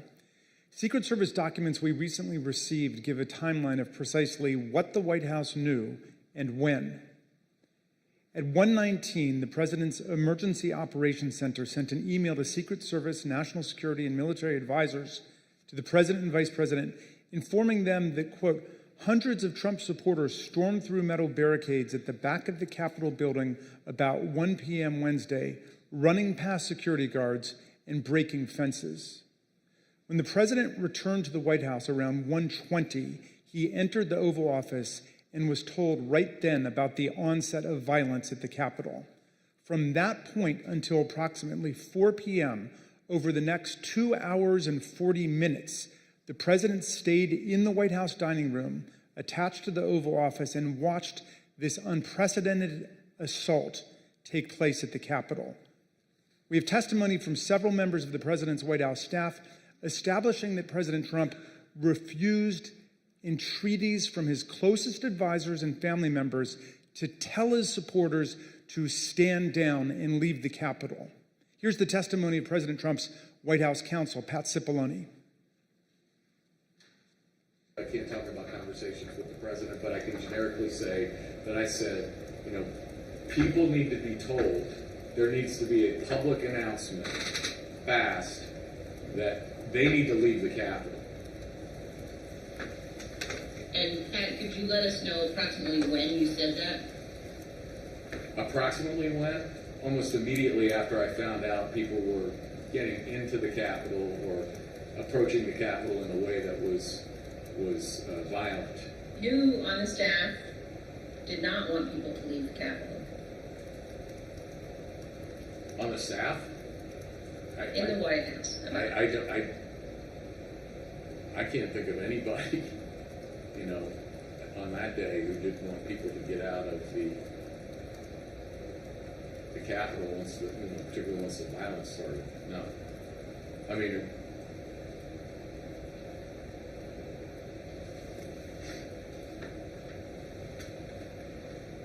What about the president? Yeah.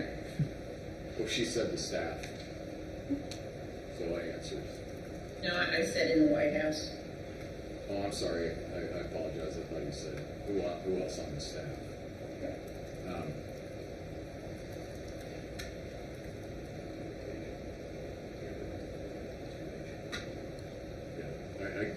I can't reveal communications, but obviously I think,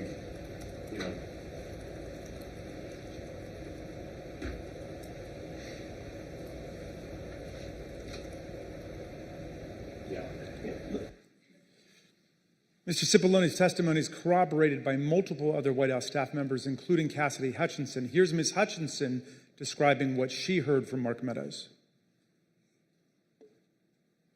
He had said something to the effect of, you heard him, Pat. He doesn't want to do anything more. He doesn't think they're doing anything wrong. A former White House employee with national security duties similarly recalled an exchange between Mr. Cipollone and Eric Hirschman about President Trump's inaction against the mob assault underway at the Capitol. Mr. Hirschman said something to Mr. Cipollone. He seemed to relay that, the president didn't want anything done.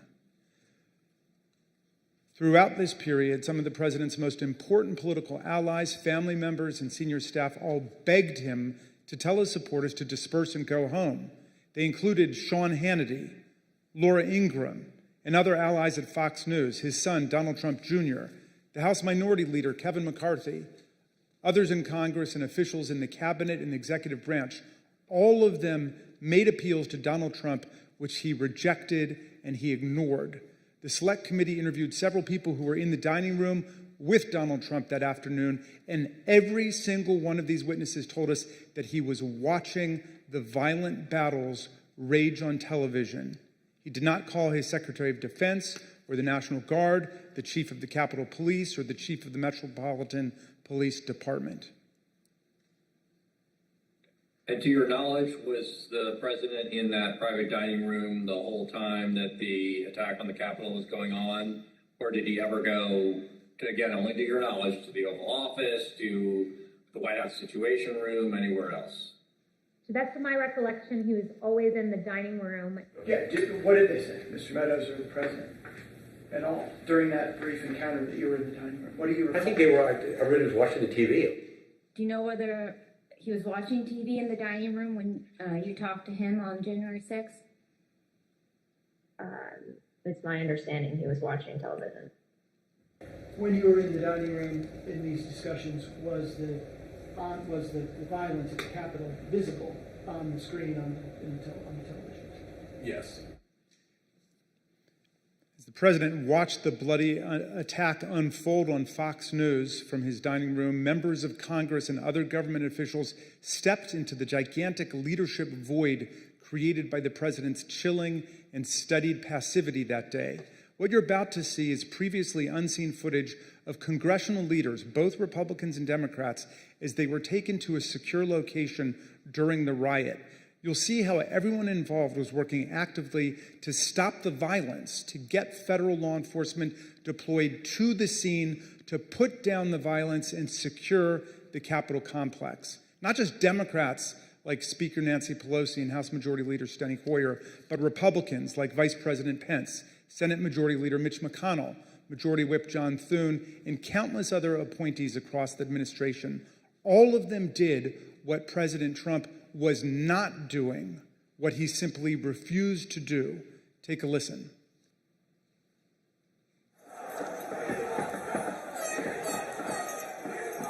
We're starting to get surrounded.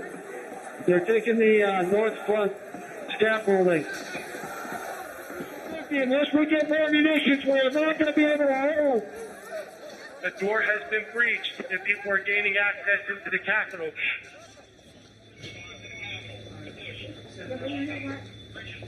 We have got to finish the proceedings, or else it would have a complete victory. Senator Schumer is at a secure location, and they're locked down in the Senate. There has to be some way we can maintain the sense that people have that there's some security or some confidence that government can function and that we can elect the President of the United States. Did we go back into session? We did go back into session, but now apparently everybody on the floor is putting on tear gas masks to prepare for a breach. Well, I'm trying to get more information. They're putting on their tear gas masks.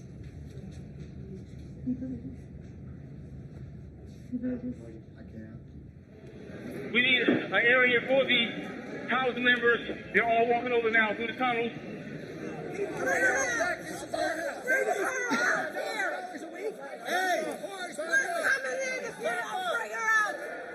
I'm going to call up the effing Secretary of DOD.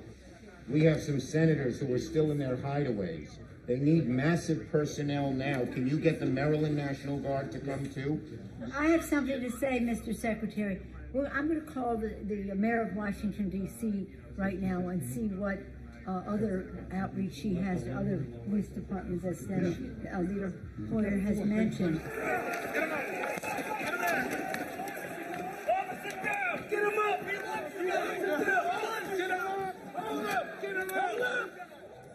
Hi, Governor. This is Nancy. Governor, I don't know if you have been approached about the Virginia National Guard. Mr. Hoyer was speaking to Governor Hogan, but I still think you probably need the okay of the federal government in order to come into another jurisdiction. Thank you. Oh my gosh, they're just breaking windows. They're doing all kinds of. It's really that they said somebody was shot. It was just horrendous, and all at the instigation of the President of the United States. Okay, thank you, Governor. I appreciate what you're doing, and if you don't mind, I'd like to stay in touch. Thank you. Okay. Thank you. Bye-bye. Virginia Guard has been called in. You know, I'm just talking to Governor Northam, and what he said is they sent 200 state police and a unit of the National Guard. They're breaking windows and going in, obviously ransacking our offices and all the rest of that. That's nothing. The concern we have about personal harm, personal safety it just transcends everything. But the fact is, on any given day, they're breaking the law in many different ways. And quite frankly, much of it at the instigation of the President of the United States.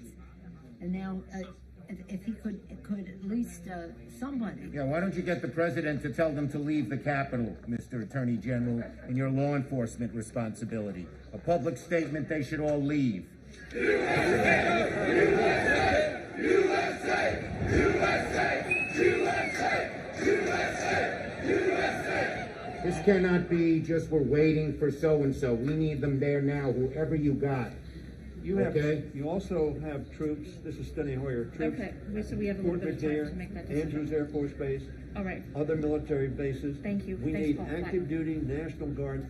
How soon in the future can you have the place evacuated, pulled, cleaned out? I don't want to speak for the leadership that's going to be responsible for executing the operation, so I'm not going to say that because they're on the ground and they're the Well, just pretend for a moment it was the Pentagon or the White House or some other entity that was under siege. And let me say, you can logistically get people there as you make the plan.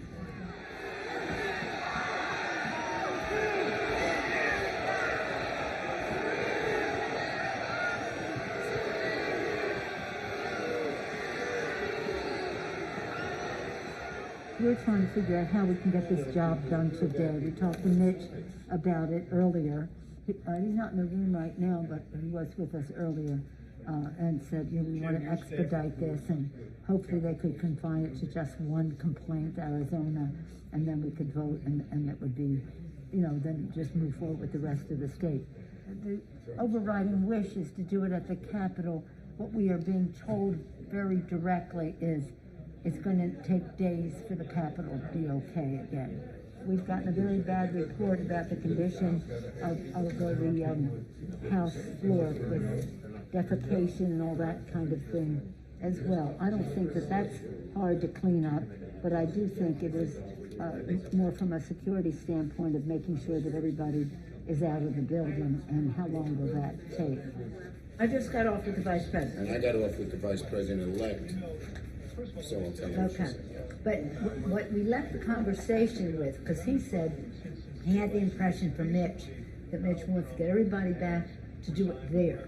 Yes. I said that we're getting a counterpoint that is, we could take time to clean up the poo-poo that they're making all over the, literally and figuratively in the Capitol, and that it may take days to get back. And I'm at the Capitol building. I'm literally standing with the chief of police of the U.S. Capitol Police. He just informed me what you will hear through official channels. Paul Irving, your sergeant at arms, will inform you that their best information is that they believe that the House and the Senate will be able to reconvene in roughly an hour. Good news. Your sergeant at arms will be in touch about the process for getting members back in the building. Thank you very much, Mr. Vice President. Good news.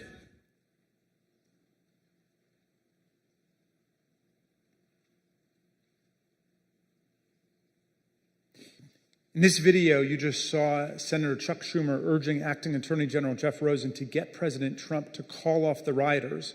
Of course, Acting AG Rosen did take action to defend the government, as did many other officials, but congressional leadership recognized on a bipartisan basis that President Trump was the only person who could get the mob to end its violent siege of the Congress, leave the Capitol, and go home. Here's Senator McConnell speaking after January 6th about how President Trump abandoned his duties and failed to do his job.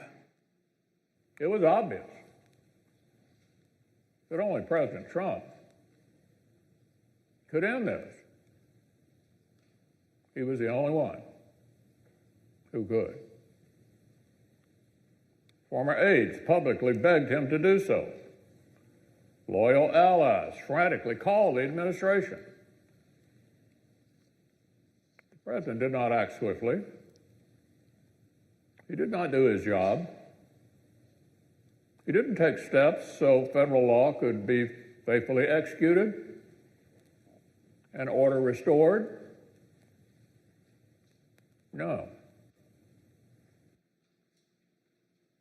In the midst of this violent chaos, Kevin McCarthy implored Donald Trump to tell his supporters in the mob to leave the Capitol.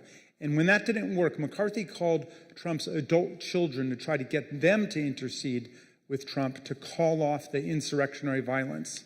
In our prior hearings, we showed you a description of what McCarthy told Republican Congresswoman Jamie Herrera Butler about his conversation with Trump during the violence. Another witness, Mick Mulvaney, President Trump's former chief of staff, has also come forward and corroborated her shocking account. You know, I asked Kevin McCarthy, who's the Republican leader, about this, and he said he called Donald Trump. He finally got through to Donald Trump, and he said, "You have got to get on TV. You've got to get on Twitter. You've got to call these people off." You know what the president said to him? This is as it's happening. He said, "Well, Kevin, these aren't my people. You know, these are Antifa." And Kevin responded and said, "No, they're your people. They literally just came through my office windows, and my staff are running for cover. I mean, they're running for their lives. You need to call them off." And the president's response to Kevin, to me, was chilling. He said, "Well, Kevin, I guess they're just more upset about the election, theft than you are." And that's, you've seen widespread reports of Kevin McCarthy and the president having basically a swearing conversation. That's when the swearing commenced, because the president was basically saying, "Nah, I'm okay with this." I had a conversation at some point in the day or week after the riot with Kevin McCarthy. Yeah, it was very similar to what Jamie had. The conversation she had retold about how he called and asked the president to get them to stop, and the president told him something along the lines of, "Kevin, maybe these people are just more angry about this than you are, maybe more upset." I had the conversation similar to that with Kevin in the day to week after the riot. And we know how Kevin McCarthy described President Trump's conduct, both in public and in private. The president bears responsibility for Wednesday's attack on Congress by mob rioters. He should have immediately denounced the mob when he saw what was unfolding. These facts require immediate action by President Trump.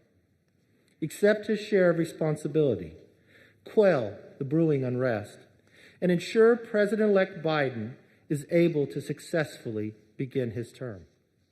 But let me be very clear to all of you, and I've been very clear to the president.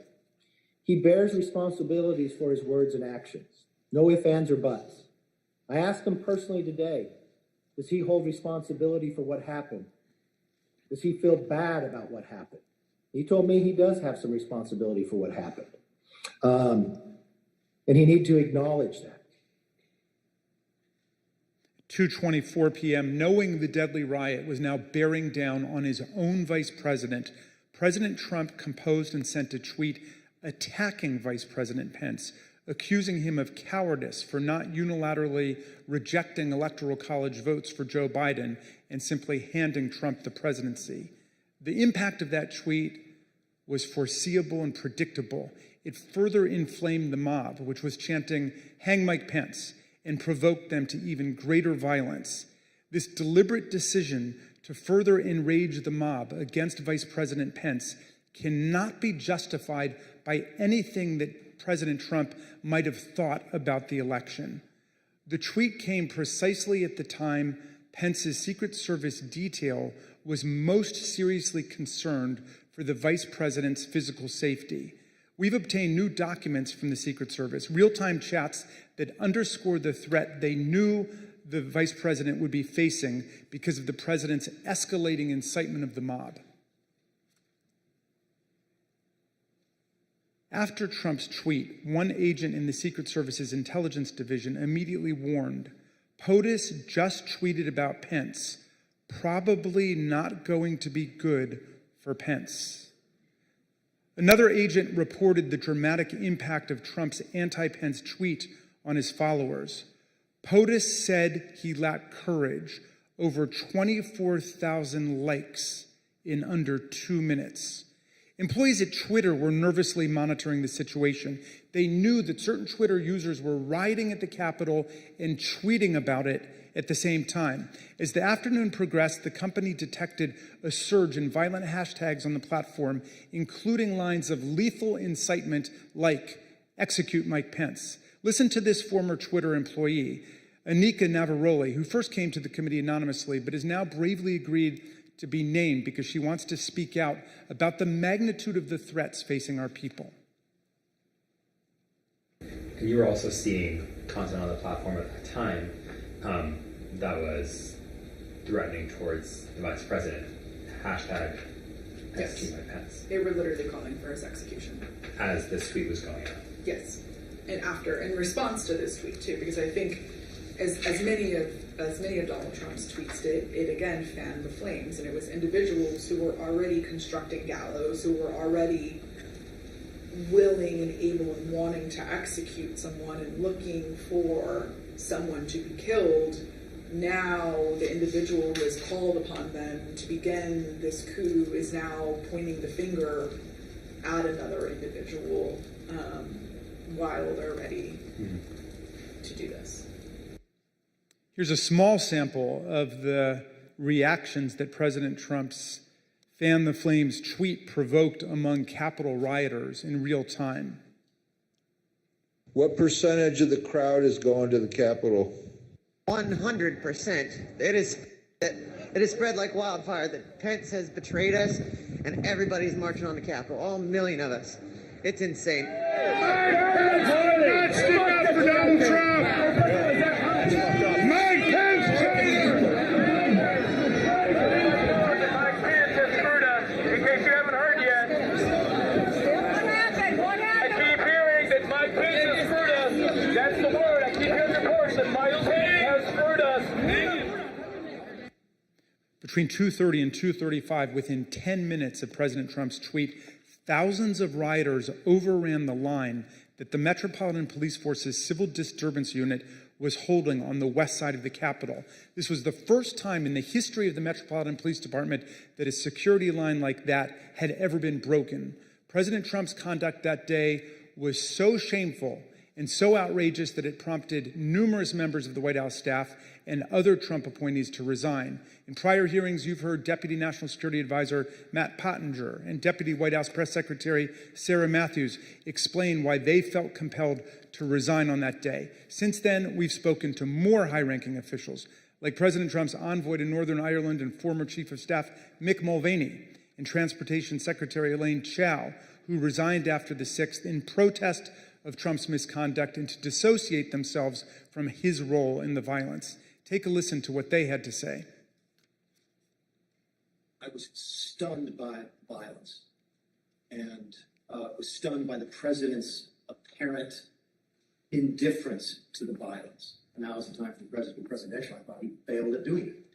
I thought he failed at a critical time to be the sort of leader that the nation needed. I think the events at the Capitol, however they occurred, were shocking. And it was something that, as I mentioned in my statement, that I could not put aside.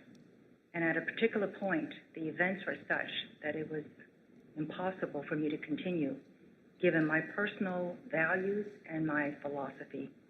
I came as an immigrant to this country. I believe in this country. I believe in a peaceful transfer of power. I believe in democracy. And so it was a decision that I made on my own. When security assistance began to arrive at the Capitol and the tide turned against the insurrection, President Trump finally gave his painfully belated instruction at 4:17 p.m. So after multiple hours of rioting and more than 100 serious injuries suffered by our law enforcement officers, the crowd finally began to disperse. Listen carefully to what they said as they decided to leave the Capitol. Here delivering the president's message. Donald Trump has asked everybody to go home. That's our order. Go and us go back of says go home. He says go home. Yeah, he said to go home. Finally, at 6:01, President Trump tweeted again, not to condemn the mass violence in any way, but rather to excuse and glorify it.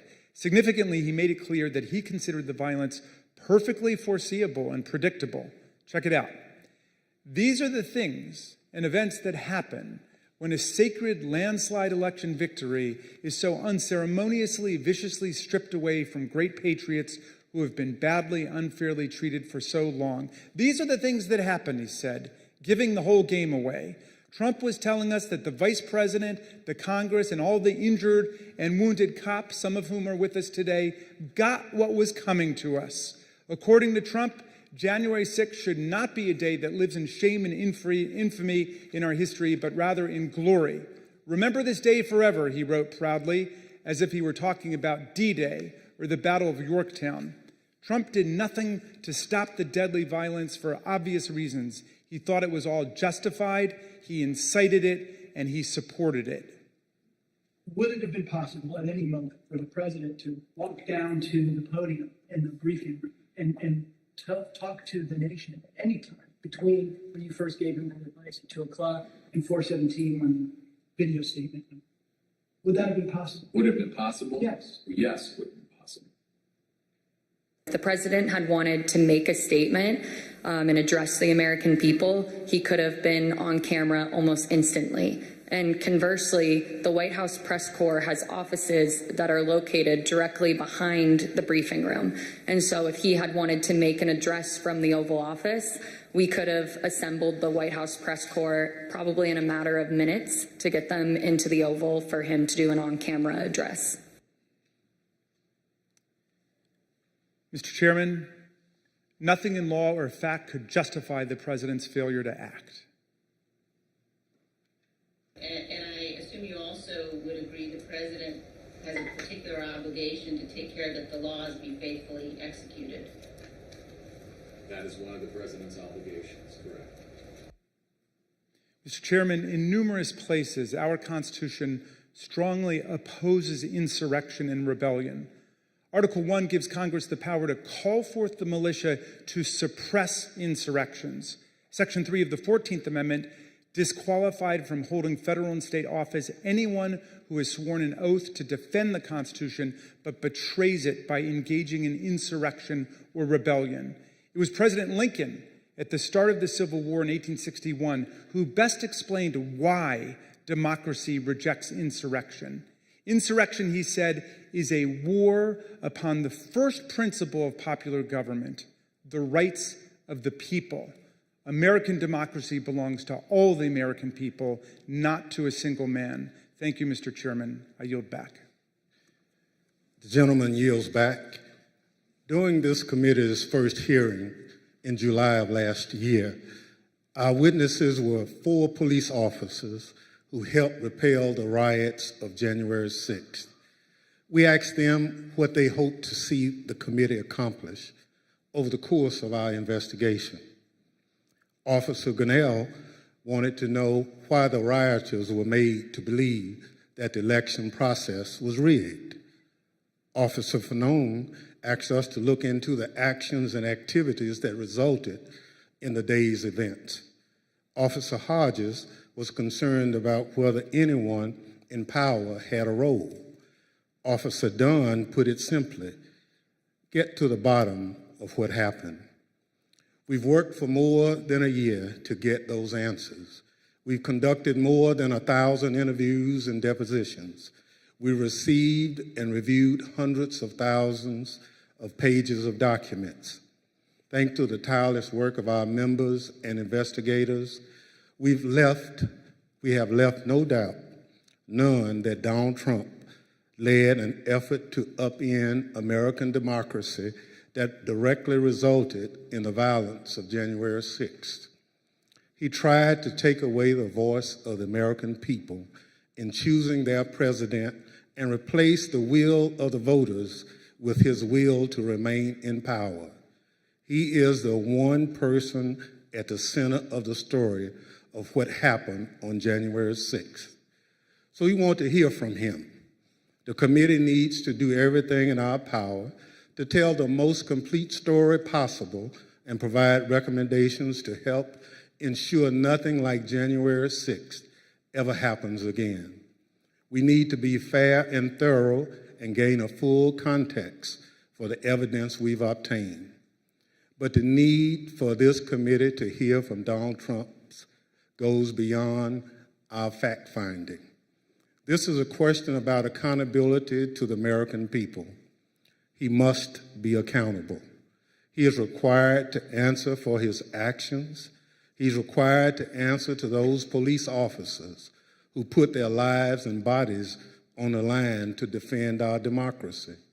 He's required to answer to those millions of Americans whose votes he wanted to throw out as part of his scheme to remain in power. And whatever is underway to ensure this accountability under law, this committee will demand a full accounting to every American person of the events of January 6th. So it is our obligation to seek Donald Trump's testimony.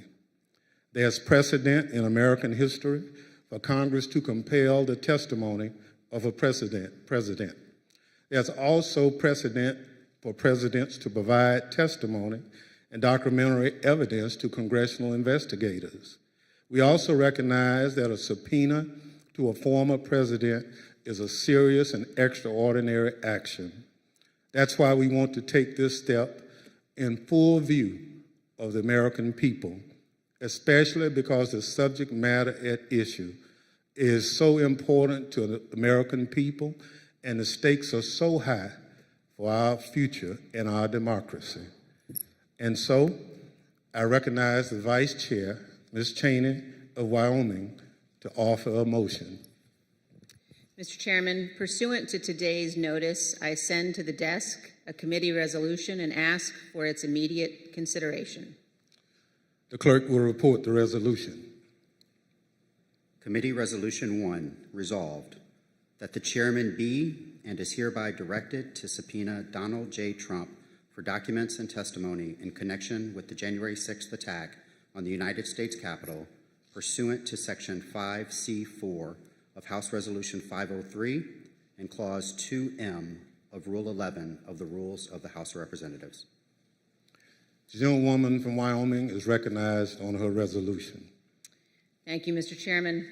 Mr. Chairman, our committee now has sufficient information to answer many of the critical questions posed by Congress at the outset.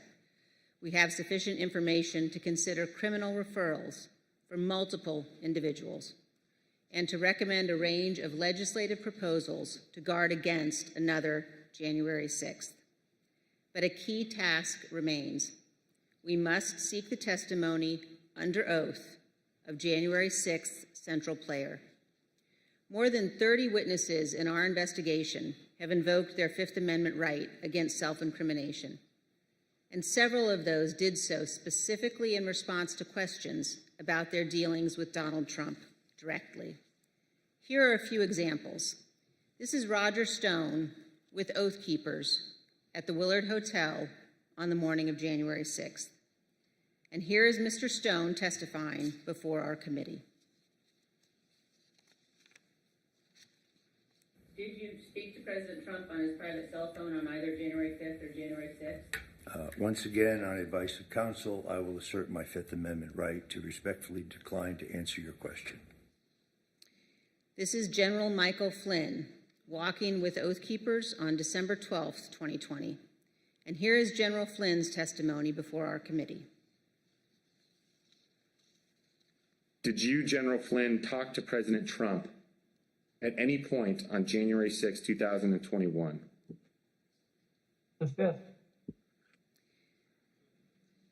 Here is John Eastman, fraudulently instructing tens of thousands of angry protesters that the vice president could change the election outcome on January 6th. Later on this same day, Dr. Eastman acknowledged in writing that Donald Trump knew what he was attempting was illegal. Here is John Eastman testifying before our committee. Did President Trump authorize you to discuss publicly your January 4th, 2021 conversation with him? Fifth. So is it your position that you can discuss in the media direct conversations you had with the President of the United States, but you will not discuss those same conversations with this committee? Fifth. Here is Jeff Clark, who conspired with Donald Trump to corrupt the Department of Justice. President Trump wanted to appoint Jeff Clark as acting Attorney General, and as you can see in this call log we obtained from the National Archives, he did so. And here is Mr. Clark testifying before our committee. Mr. Clark, when did you first talk directly with President Trump? Fifth. Mr. Clark, did you discuss with President Trump allegations of fraud in the 2020 election? Fifth. Other witnesses have also gone to enormous lengths to avoid testifying about their dealings with Donald Trump. Steve Bannon has been tried and convicted by a jury of his peers for contempt of Congress. He is scheduled to be sentenced for this crime later this month. Criminal proceedings regarding Peter Navarro continue. And Mark Meadows, Donald Trump's former chief of staff, has refused to testify based upon executive privilege. The committee's litigation with him continues. Mr. Chairman, at some point, the Department of Justice may well unearth the facts that these and other witnesses are currently concealing. But our duty today is to our country and our children and our Constitution. We are obligated to seek answers directly from the man who set this all in motion. And every American is entitled to those answers, so we can act now to protect our republic. So this afternoon, I am offering this resolution that the committee direct the chairman to issue a subpoena for relevant documents and testimony under oath from Donald John Trump in connection with the January 6th attack on the United States Capitol. Thank you, Mr. Chairman. I yield back. Gentlelady yields back. If there's no further debate, the question is on agreeing to the resolution. Those in favor will say aye. Aye. Aye. Those opposed is no. In the opinion of the chair, the ayes have it. Mr. Chairman, I request a recorded vote. A recorded vote is requested. The clerk will call the roll. Ms. Cheney. Aye. Ms. Cheney, aye. Ms. Lofgren. Aye. Ms. Lofgren, aye. Mr. Schiff. Aye. Mr. Schiff, aye. Mr. Aguilar. Aye. Mr. Aguilar, aye. Mrs. Murphy. Aye. Mrs. Murphy, aye. Mr. Raskin. Aye. Mr. Raskin, aye. Mrs. Luria. Aye. Mrs. Luria, aye. Mr. Kinzinger. Kinzinger, aye. Mr. Kinzinger, aye. Mr. Chairman. Aye. Mr. Chairman, aye. The clerk will report the vote. Mr. Chairman, on this vote, there are 9 ayes and 0 noes. The resolution is agreed to. Without objection, a motion to reconsider is laid on the table. The chair requests that those in the hearing room remain seated until the Capitol Police have escorted members from the room. Without objection, the committee stands adjourned.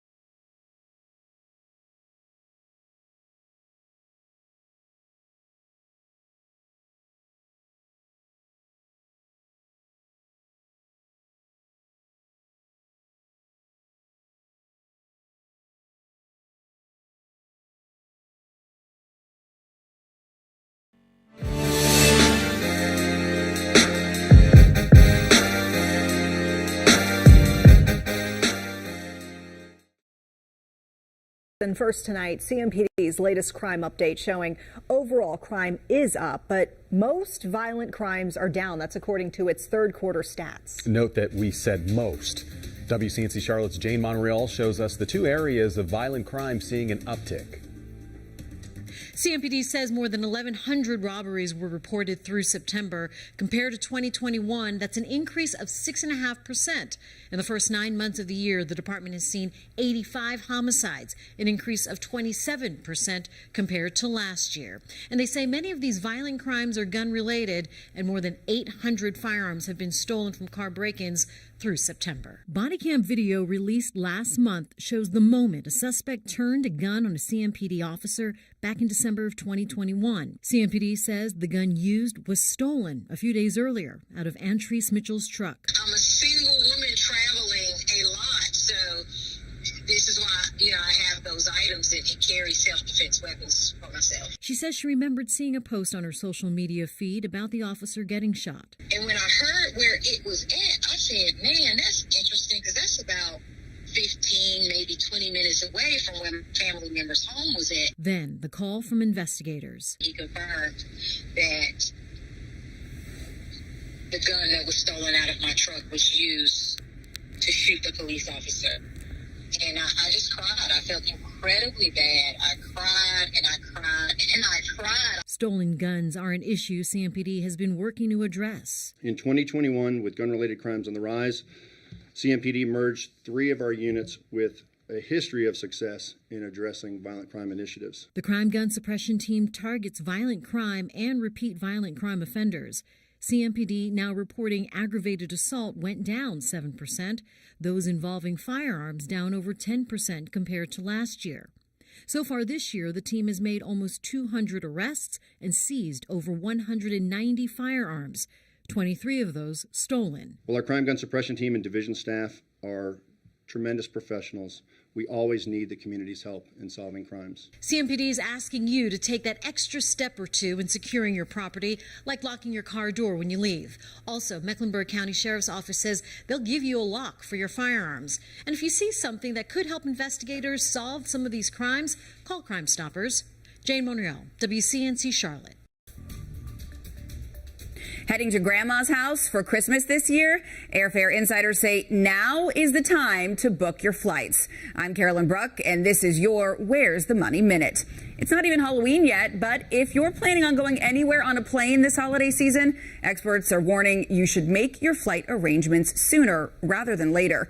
The folks at airfare tracking app Hopper are forecasting a busy and expensive holiday travel season, with more than half of Americans planning to travel over Thanksgiving, Christmas, or both.